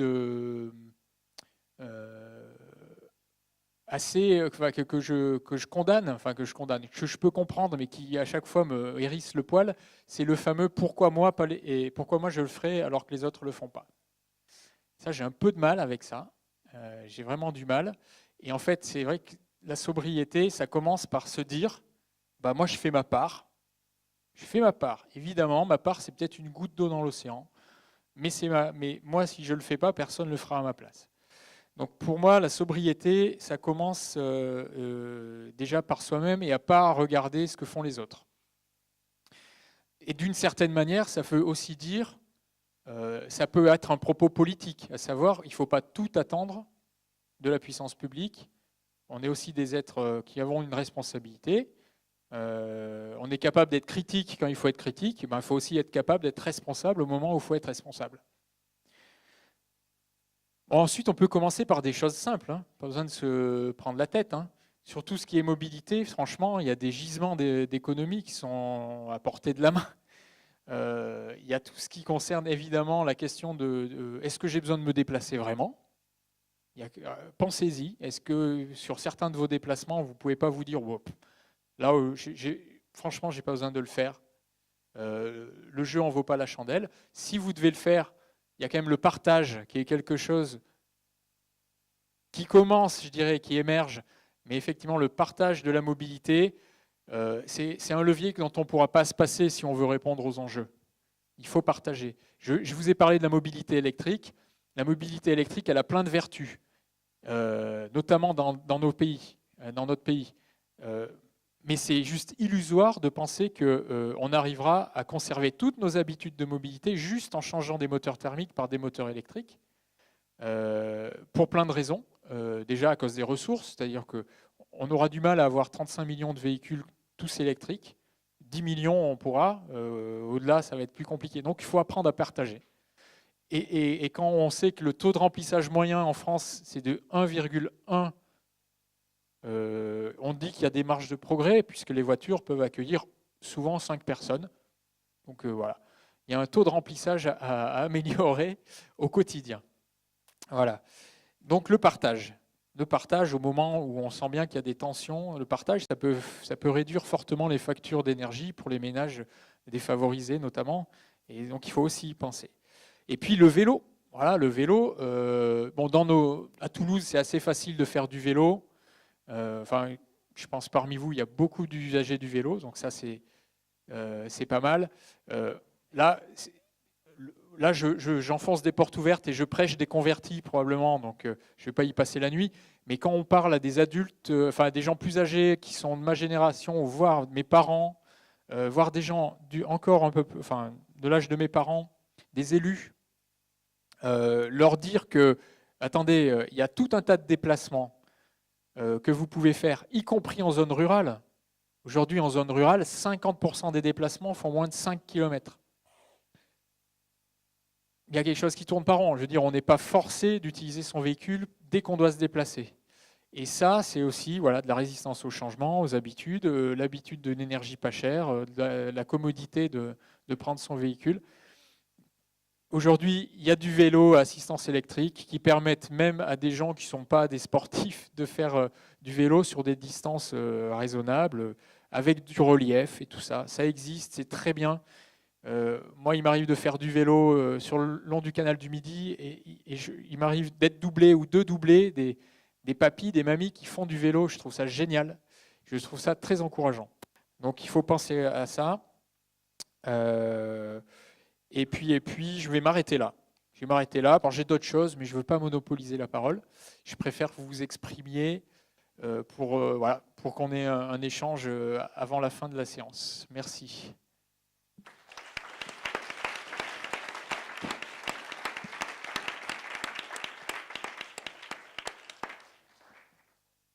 Alors, du coup, on a une bonne grosse demi-heure pour poser des questions. Okay. Bonjour. Bonjour. On a vu dans la vidéo qu'il fallait un choc émotionnel pour qu'il y ait une réaction. une prise de conscience.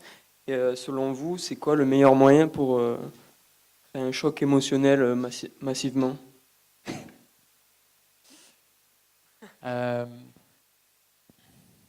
Alors le propos du scientifique, c'est pas de dire il faut un choc émotionnel.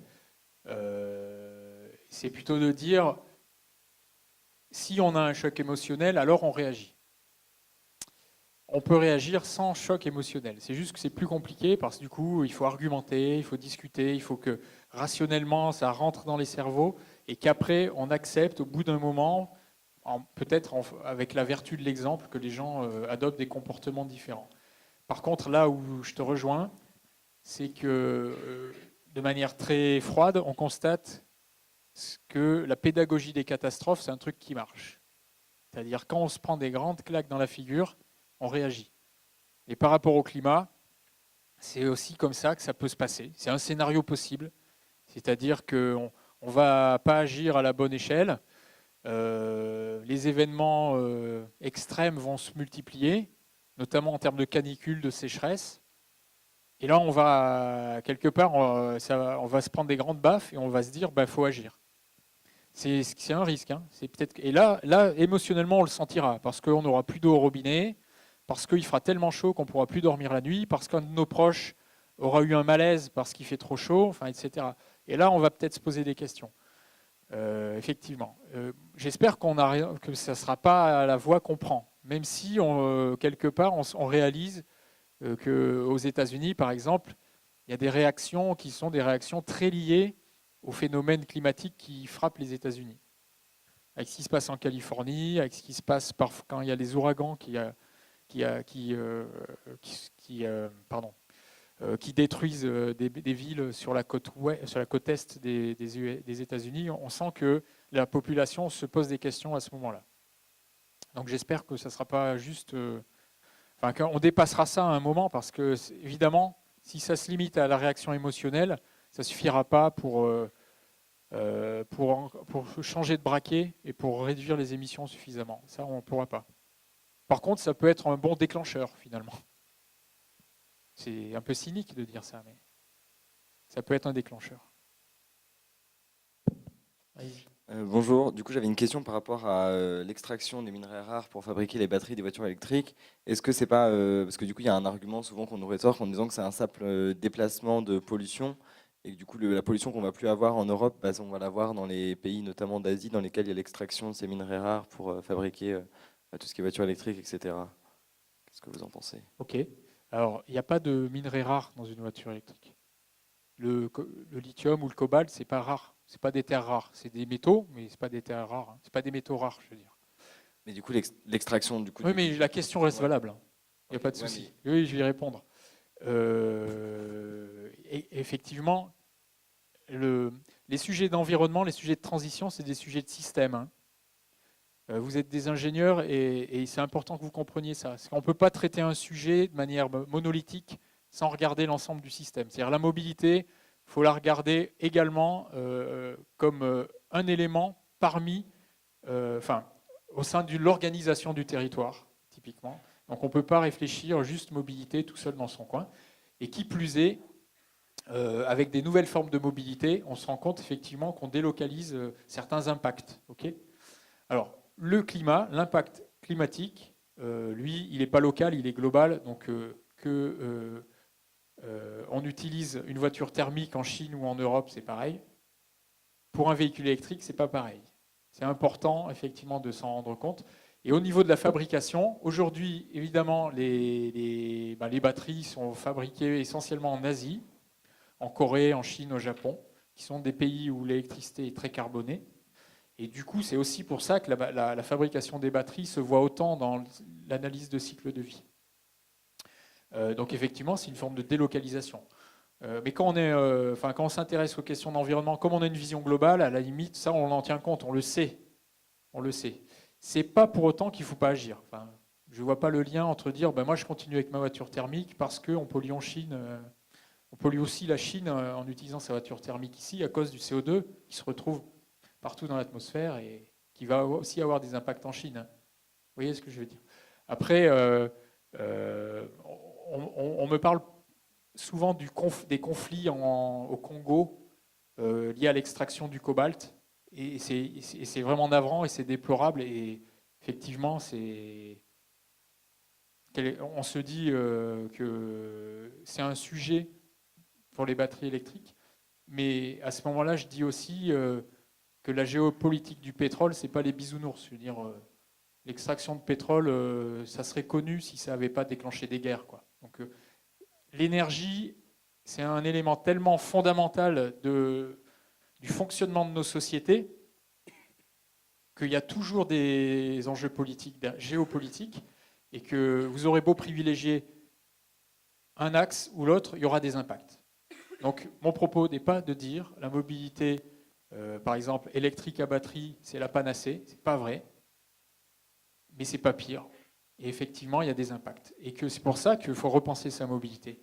Peut-être repenser, en faire moins, partager, et puis prioriser les impacts. Il y a aussi cette question quand même. Alors, ça peut déranger, mais est-ce qu'il ne vaut pas mieux quand même prioriser les sujets climatiques par rapport à des sujets de pollution locale quelque part? Voilà, c'est une question que je mets sur la table. Chacun apporte sa réponse. Moi, j'ai fait un choix. Après, il y en a d'autres qui y répondront différemment.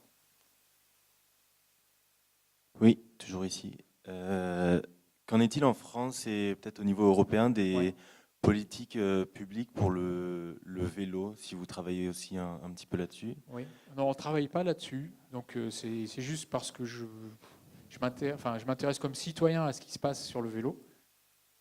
Il y a plein de pays qui sont beaucoup plus en avance que la France sur les politiques de vélo. Typiquement, le Danemark et les Pays-Bas, qui sont très en avance sur nous.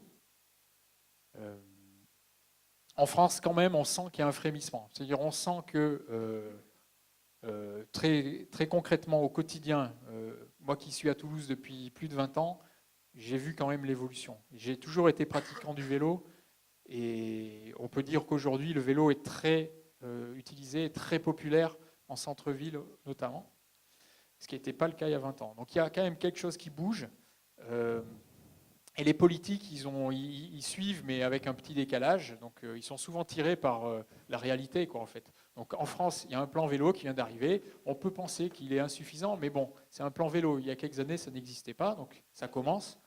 Il faut l'encourager. Moi, je pense qu'il y a des leviers incroyables avec le vélo, notamment en zone rurale. On pense toujours urbain, périurbain. Je pense que même en zone rurale, le vélo a toute sa place. Là, on n'est plus sur des questions de comportement parce qu'on ne peut pas dire que ça coûte cher. Je peux entendre que la mobilité électrique aujourd'hui coûte cher et que c'est un frein pour beaucoup de gens. Il n'y a pas de problème, évidemment. Le vélo, même un vélo à assistance électrique, c'est très vite amorti par rapport à son véhicule si on décide de l'utiliser de manière intense. Donc, sur les politiques sur le vélo, à mon avis, ne sont pas insuffisantes, mais elles commencent à porter leurs fruits et il faut encourager ça. Donc c'est par la pratique aussi, il faut montrer l'exemple. Moi je crois beaucoup à la vertu de l'exemple globalement. Il y a une période où j'ai été très prosélyte et presque donneur de leçons et ça marche pas bien. Il vaut mieux montrer l'exemple. Ça marche beaucoup mieux. Moi je vous invite, si vous êtes sensible à ces sujets-là, de montrer l'exemple sans trop la ramener, voilà, en disant bah ouais moi je fais comme ça, c'est cool. Et pas forcément en parlant des sujets d'environnement, on peut en parler, mais en évoquant tous les co-bénéfices que ça a par ailleurs, parce qu'en général, il y a toujours plein de co-bénéfices à ça. Ouais. Bonjour. Bonjour. Moi, je me posais une question au niveau de la sobriété. Donc, jusqu'à quel point on doit arrêter ou se ménager? Est-ce que ça veut dire qu'on arrête de prendre l'avion pour partir en vacances? Donc, du coup, les gens vont dire ah ben non, moi je veux quand même partir à La Réunion ou je sais pas où. Et aussi le problème des transports en commun saturés, parce que par exemple à Paris, ils peuvent pas faire beaucoup mieux, je pense, et ils sont déjà saturés au niveau des RER, etc. Donc, voilà. Ouais. La sobriété, c'est une question hyper personnelle en plus. Je vais essayer d'avoir une réponse, on va dire, objectivée par les chiffres. Aujourd'hui, un Français, en moyenne, ça émet à peu près 10 tonnes de CO2 par an à travers ses actes de consommation. Bon, tout compris, hein, y compris la mobilité. À peu près 10. Si on veut tenir les objectifs dont je vous ai parlé, là, des objectifs 2 degrés, il faut qu'on arrive à 2 tonnes en 2050, dans 30 ans, qu'on divise par 5 notre empreinte carbone personnelle. Si vous faites un aller-retour transatlantique en avion, vous allez aux US, vous allez en Amérique du Sud, vous êtes à 2 tonnes. Aujourd'hui, hein. Voilà, donc ça montre que l'ampleur du chemin à parcourir, et donc évidemment, chacun aura sa réponse, mais c'est sûr que si vous prenez l'avion 1 à 2 fois par an, surtout sur des distances un peu longues, et que vous arrêtez de le faire, vous allez avoir un gros impact sur votre empreinte carbone personnelle, ça c'est évident. C'est un levier très fort dès qu'on prend l'avion. Après, voilà, l'avion, aller voyager, ça a d'autres vertus, surtout pour vous qui êtes jeunes, et c'est important de découvrir aussi notre planète. Mais voilà, ce qui est emmerdant, c'est qu'on nous a laissé un héritage un peu pourri et qu'on va être obligé de se limiter. C'est une question que je me pose souvent. Donc là, je vous retourne la question et je n'ai pas la réponse. Est-ce qu'il va falloir qu'on accepte de renoncer à certaines de nos libertés pour sauver le climat? Enfin, sauver le climat, ce n'est pas le bon terme, mais pour nous sauver, quoi. Voilà, à vous d'y répondre. Vous avez 4 heures. Bonjour. Du coup, moi, il y a 2 choses que j'aimerais dire. Enfin, la première, c'est pas forcément une question, c'était par rapport au changement à l'impact émotionnel, Oui. pour motiver les gens. Il y a quelque chose dont on ne parle pas forcément assez, c'est les réfugiés climatiques et qui là vont causer énormément de changements au niveau politique. Et je pense que c'est ça qui va forcément changer l'émotion par le haut, donc c'est-à-dire par les politiques, par les lois et tout. Et ma question aussi, c'était plus par rapport en tant qu'ingénieur. Au début, vous parliez de Carbon 4 qui travaillait pour des grands groupes comme par exemple EDF ou j'ai vu que EDF, j'ai pas tout vu. Je vais les remettre comme ça. Oui, ben voilà. Ça sera... Nous, en fait, il y a plein de gens qui se disent moi, je boycotte ces entreprises. Là, vous dites justement, non, faut travailler avec elles pour les motiver à se transformer. Enfin, c'est quoi votre point de vue sur plutôt travailler dans une start-up, plutôt travailler dans quelqu'un qui va aider à changer les gros groupes Oui. Merci.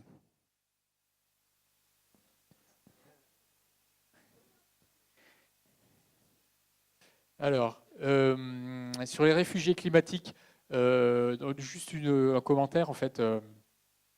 Moi, j'ai l'impression que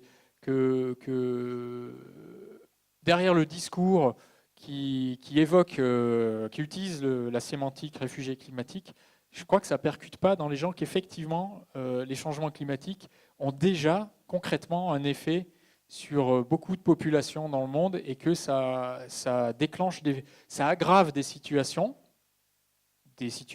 conflictuelles, c'est un facteur aggravant et que ça engendre des flux migratoires importants. Ça, c'est quelque chose qui est tangible.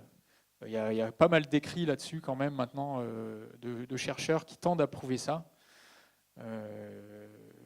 Juste à titre informatif, pour creuser de votre côté, avant le déclenchement de la guerre en Syrie, il existait des tensions dans la société, évidemment.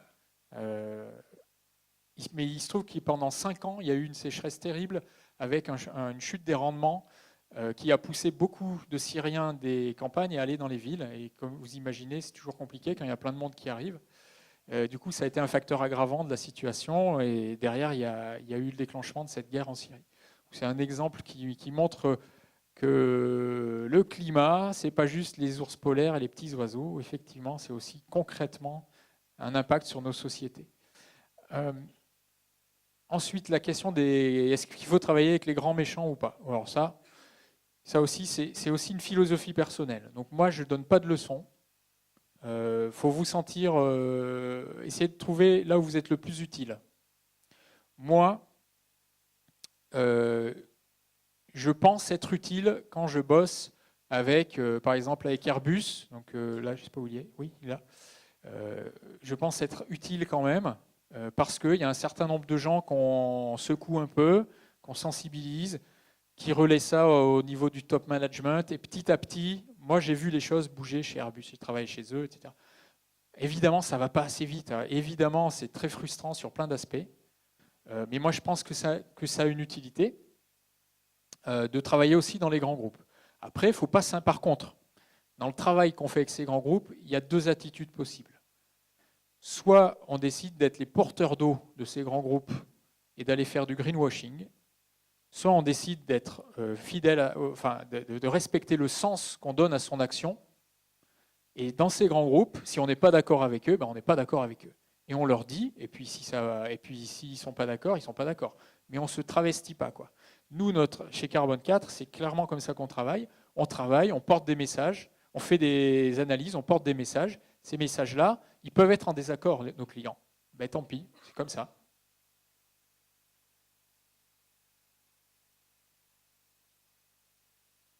Après, derrière les grands méchants, il y en a un, les grands méchants. Enfin, je ne les cite pas parce que je ne veux pas porter du tort à mon entreprise, mais il y a des grands méchants qui sont vus comme ça souvent par la société civile. Mais il faut bien voir que chez ces grands méchants, qui sont des grands groupes avec des dizaines de milliers de personnes, c'est des petites sociétés. Enfin, à leur échelle, c'est des sociétés. Et à l'intérieur, vous avez la représentation de la société. Donc à l'intérieur, il y a des gens qui sont contre, il y a des gens qui sont pour, il y a des gens qui sont motivés pour agir. Pourquoi on ne les aiderait pas à agir en interne? Oui. Il faut aussi distinguer, avoir plusieurs échelles, quoi. Il y a le grand groupe en tant qu'entité, puis à l'intérieur, il y a des gens qui bossent dans ces groupes et qui ont envie de faire bouger à l'intérieur, et on est là aussi pour les aider à faire bouger les lignes à l'intérieur. Oui, bonjour. Bonjour. Moi j'avais une question, alors c'était, est-ce que vous pensez que le développement et l'adoption d'innovations technologiques et sociales à l'échelle de l'usager, donc local, sont les réponses nécessaires et suffisantes pour ces enjeux en fait? Est-ce qu'il n'y a pas d'autres aspects à considérer? Donc, des aspects politiques, des aspects décisionnels, etc. Pardon. Ah, je comprends mieux. J'avais du mal, je ne comprenais pas où tu voulais en venir, mais oui, je vois. Alors moi, clairement, je suis convaincu, parce que j'ai réfléchi, j'ai eu des tas de contre-exemples, en fait, que la technologie, toute seule, ça ne marche pas. Ce n'est pas à la hauteur des enjeux, et que c'est contre-productif même. Je vais plus loin, je vous dis, c'est même contre-productif.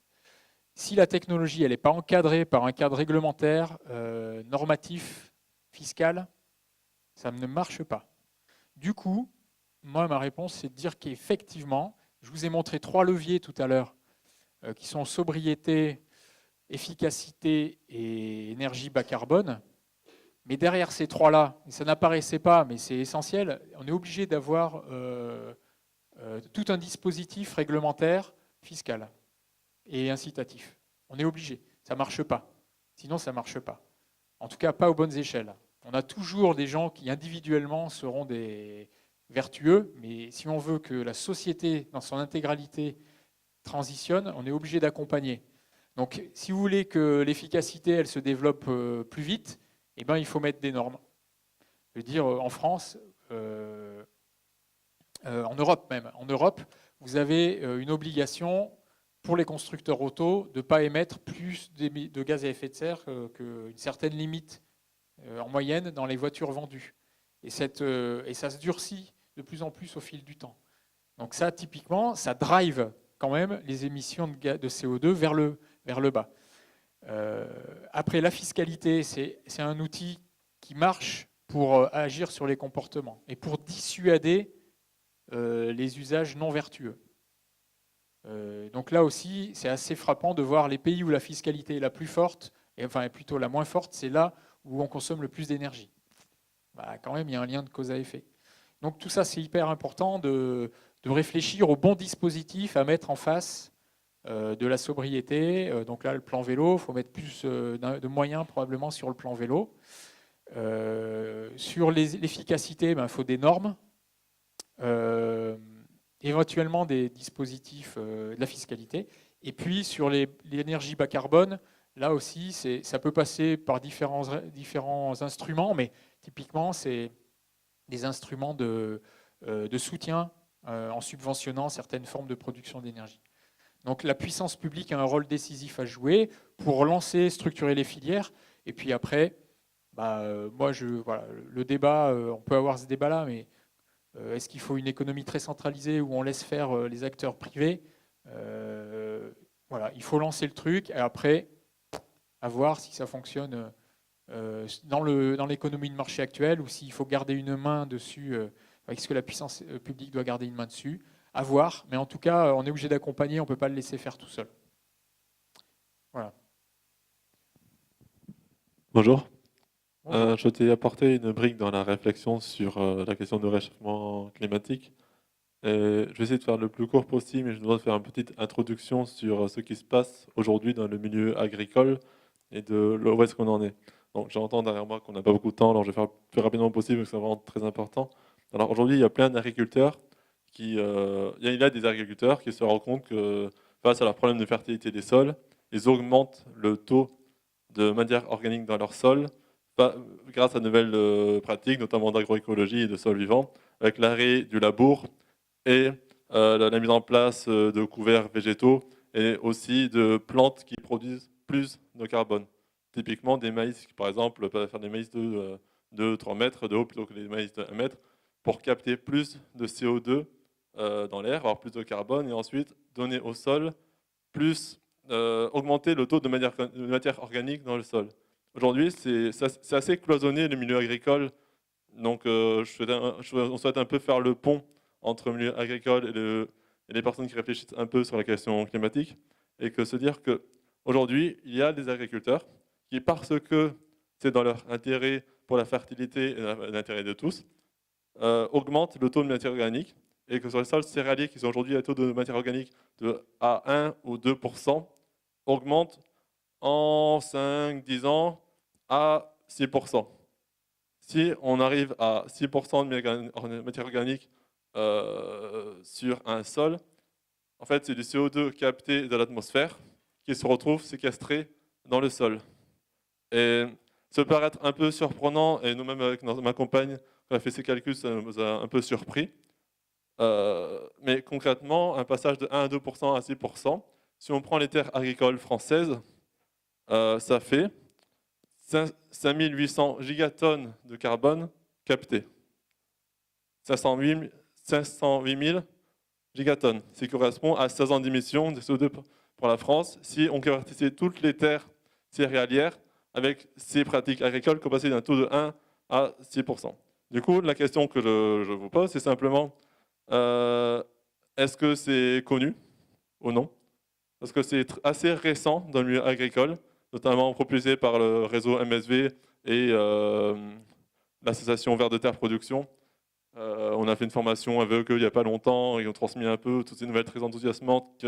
Aujourd'hui, ils n'ont pas trop été contactés par l'INRA, tout ça, même s'ils veulent que ça bouge beaucoup.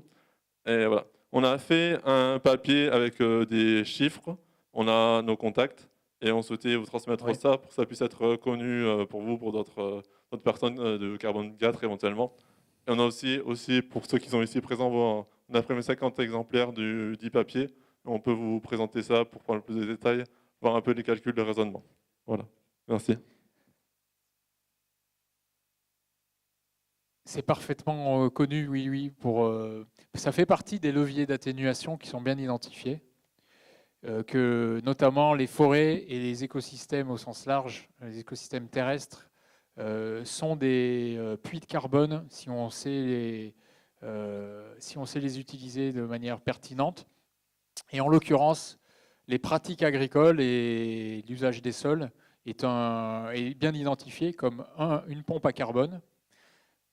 D'ailleurs, en France, il y a un plan qui s'appelle 4 pour 1000 qui fait exactement référence à ça, qui vise à augmenter la teneur en carbone dans le sol en captant plus de carbone atmosphérique que ce qu'on fait aujourd'hui. Donc ça nécessite de modifier les pratiques agricoles. Moi, je ne suis pas spécialisé, mais voilà, de faire différemment sur les pratiques, notamment l'usage des sols, pour améliorer cette teneur en carbone. Et il y a un potentiel qui est très fort. Alors, je ne saurais pas vous dire si ça correspond au calcul que vous avez fait, mais c'est significatif. C'est-à-dire qu'on sait que pour la neutralité carbone, on ne pourra pas faire sans stocker du carbone dans les sols. Après, il y a des questions économiques, c'est-à-dire que ça peut s'avérer plus cher de faire ça que faire mettre en œuvre d'autres mesures. Mais il y a de tout, là. Il y a plein de pratiques différentes. Donc c'est bien identifié par contre, comme une mesure possible. Et les pouvoirs publics ont bien... Si, les pouvoirs publics le connaissent. Les gens de l'INRA connaissent ce sujet aussi. Je pourrais vous donner des références si vous voulez. Oui, oui. Non, mais c'est connu, mais dans le rapport du GIEC, vous trouverez des choses là-dessus. C'est connu. On va faire les 3 dernières questions et ensuite on va clôturer cette conférence. Et il y aura un buffet après pour qu'on puisse discuter un peu de manière un peu plus informelle avec des gâteaux et du jus de fruits. Bonjour. J'ai Bonjour. cru comprendre du coup que vous étiez un peu contre la technologie, mais je vais quand même essayer de vous poser la question.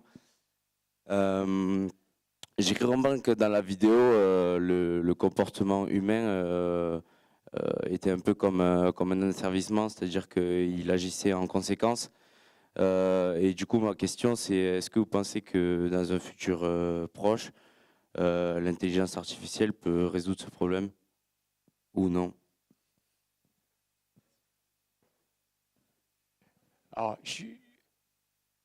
je suis pas contre la technologie, je ne suis pas un scientiste, c'est juste ça. C'est-à-dire que moi, je ne fais pas partie des gens qui pensent qu'on va tout résoudre par la technologie. Mais je pense à la technologie, c'est-à-dire on n'y arrivera pas sans, mais toute seule, ça ne permettra pas de résoudre le problème. Donc voilà, il faut de tout, y compris des technologies modernes pour y arriver. Sur l'intelligence artificielle, je suis bien en peine de te répondre. J'ai pas d'idée. Je crois que c'est le flou le plus complet sur. Mais sans parler d'environnement, on ne sait pas vers où on va avec l'intelligence artificielle. Hein. Ça ouvre une multitude de possibles. J'imagine que l'intelligence artificielle pourrait, d'une certaine manière, si on fait les bons algorithmes, nous aider à prendre les bonnes décisions. Mais ça veut dire qu'il faut les bons algorithmes. Et les algorithmes, c'est quand même nous qui allons les coder. Donc, je n'ai pas de certitude par rapport à ça. Et ce que je pense, c'est qu'on ne peut pas s'appuyer de manière trop optimiste sur l'apport de l'intelligence artificielle pour résoudre ces problèmes-là. Ça peut être un contributeur. Encore une fois. Mais je ne suis quand même pas du tout spécialiste de ça. Oui, pardon. Oui, d'abord, je voudrais vous remercier pour votre présentation. Vous avez réussi à concentrer en 1 heure ce qui est difficile à expliquer en plusieurs semaines. Donc, c'est bien joué. J'ai une double question, une un peu pragmatique, une un peu philosophique. La première, c'est est-ce que vous avez une estimation du niveau d'énergie renouvelable qu'on peut raisonnablement espérer produire ? En clair, si je veux m'adapter à une transition, de combien je réduis ma consommation aujourd'hui ? 0, c'est sans doute pas la bonne réponse, mais est-ce que je réduis à 10% de ce que je consomme aujourd'hui ? Et ça, ce sera couvert par des énergies non fossiles. La deuxième partie de la question un peu plus pessimiste, c'est vous avez parlé de résistance au changement, mais il y a un autre problème qui nous oppose une résistance, c'est comment est-ce que je peux contrer l'avantage court-termiste, évident, à utiliser l'énergie fossile le plus possible. Je commence par la deuxième, plus facile. Alors, si on est dans le raisonnement court-termiste, donc en fait, si on se place dans le référentiel du système actuel, et donc où on est obsédé par le court terme, la seule façon d'arriver quand même à faire les choses, c'est d'utiliser les mécanismes qui ont cours dans le court terme, c'est-à-dire le prix. Et donc, c'est de renchérir fortement le prix des énergies fossiles pour faire la transition. Ça, économiquement, c'est ce qui va marcher si on le fait vraiment. Pour info, ce raisonnement-là, il est adopté dans plein de modèles, c'est-à-dire les modèles économiques qui existent et qui sont utilisés depuis longtemps par les grandes organisations comme la Banque mondiale, comme la Banque de France, comme tous les instituts qui font des prévisions économiques. Ces modèles-là, donc ils utilisent les ingrédients classiques de l'économie. Ils montrent que pour faire une trajectoire de 2 degrés, pour y arriver, il faut que le carbone ait un prix déjà, et d'une, Et en 2040-2050, c'est plusieurs centaines d'euros la tonne de CO2. Aujourd'hui, en France, il y a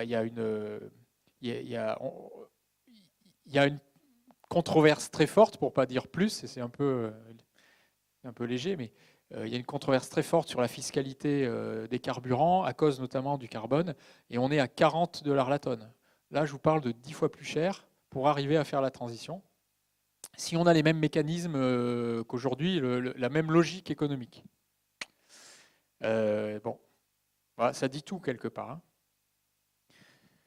Sur la première question qui est à combien il faut réduire nos besoins énergétiques pour arriver à couvrir ça avec des renouvelables? Et je suis un peu embêté parce que je n'ai pas de réponse très claire à ça. Donc je ne saurais pas te dire. C'est sûr que si on regarde le mix actuel qui est à 80% fossile, j'ai envie de dire 20%. Sans doute on pourra faire. Alors dans les 20%, en plus il n'y a pas que du renouvelable, il y a du nucléaire. Donc là il y a un débat qui peut émerger. Je ne sais pas s'il y en a qui veulent. Voilà. Donc probablement que, en tout cas, mon sentiment c'est que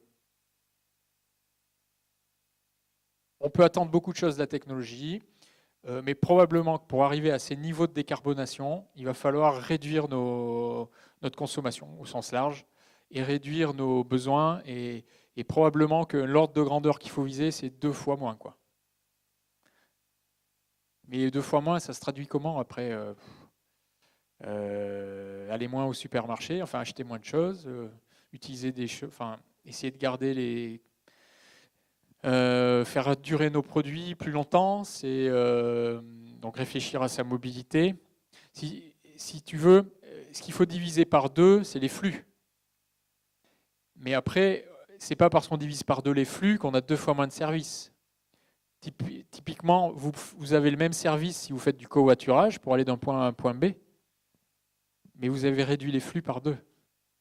Alors que le même service est rendu. Donc c'est plus subtil que ça quand même, tu vois.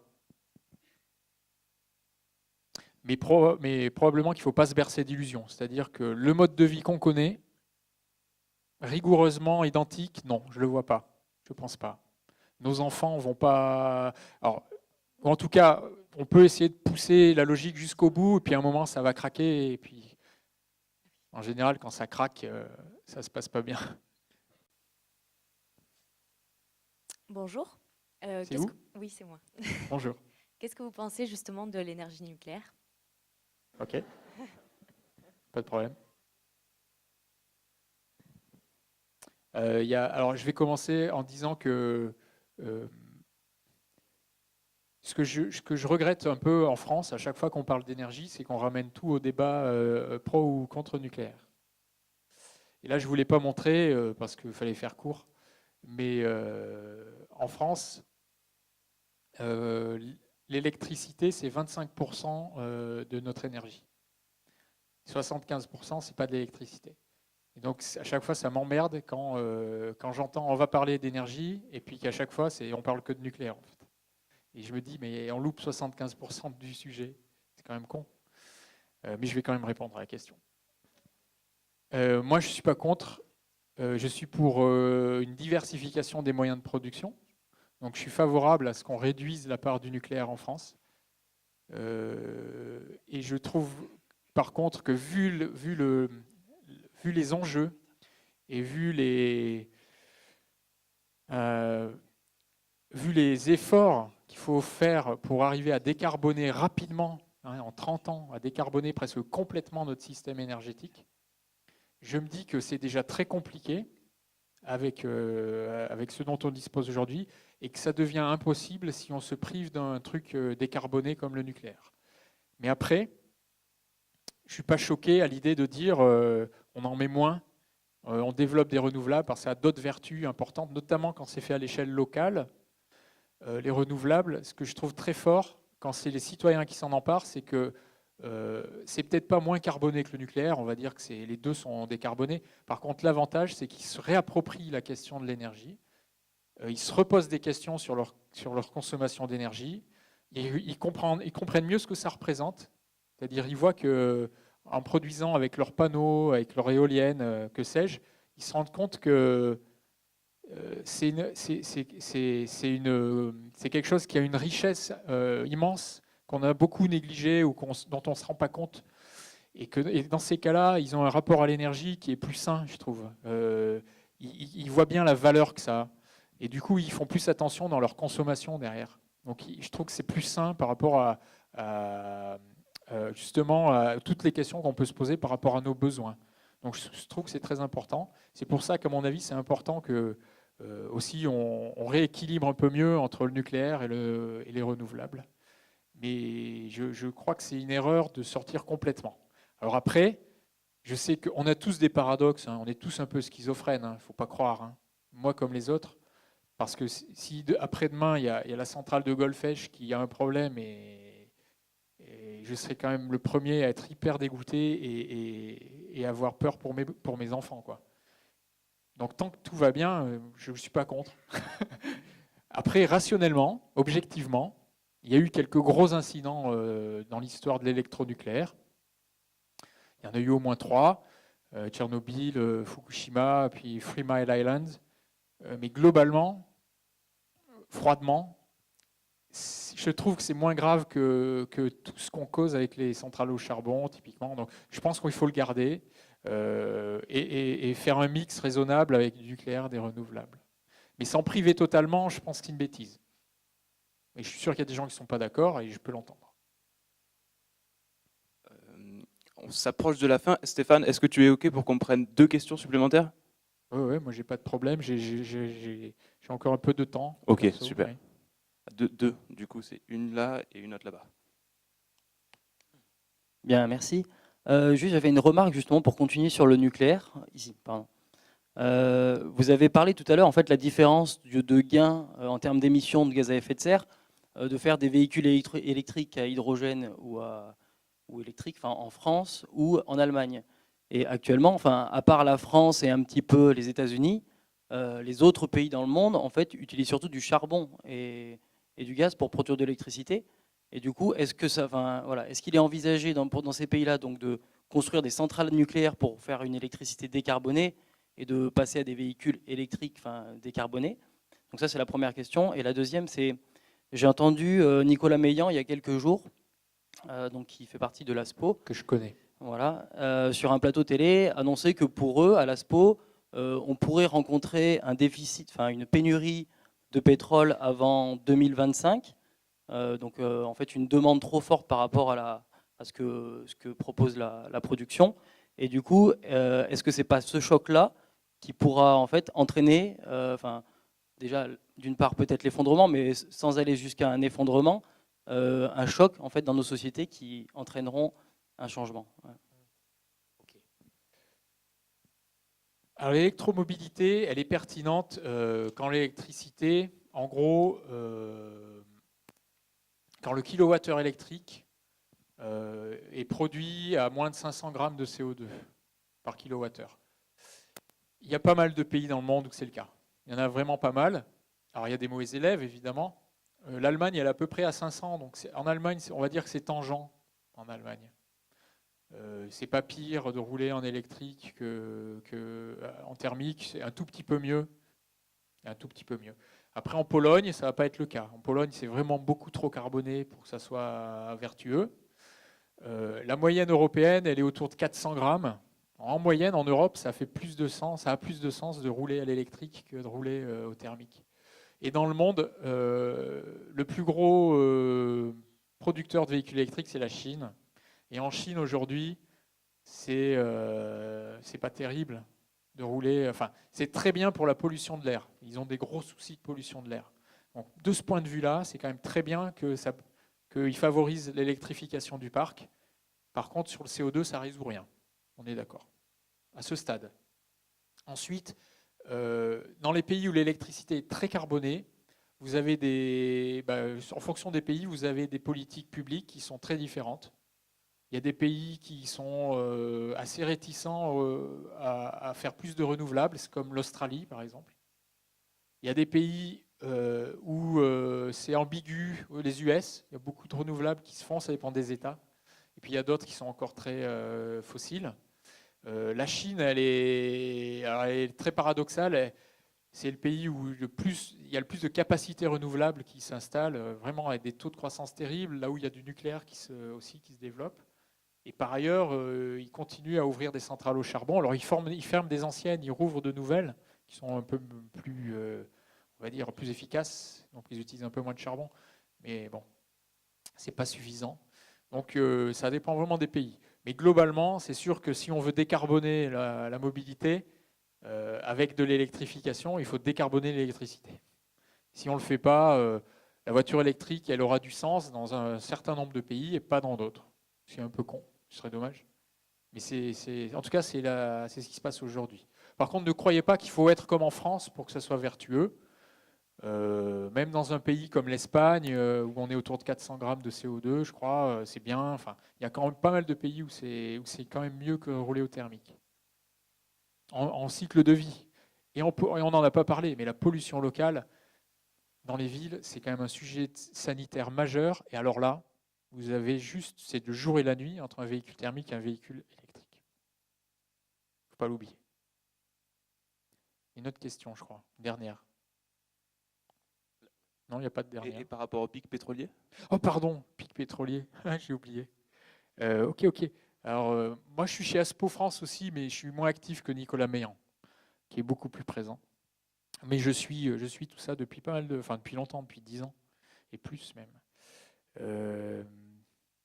J'ai un discours qui a un peu changé sur le pic pétrolier. Il y a une dizaine d'années, j'étais assez convaincu qu'on y allait droit, parce qu'il y avait plein de signaux tangibles, objectifs, qu'on y était ou pas loin. Et puis il y a eu les huiles de schiste aux US que personne n'a vu venir, mais vraiment personne, qui ont quand même vachement rebattu les cartes et qui font qu'aujourd'hui on a encore un sursaut sur la production, etc. Après, je ne suis pas du tout naïf, c'est-à-dire que c'est une ressource finie, le pétrole, de toute façon c'est comme ça, c'est physique, et que c'est évident qu'il y aura un pic. C'est juste une évidence mathématique, il y aura un pic. Mais la date, je serais un peu prudent.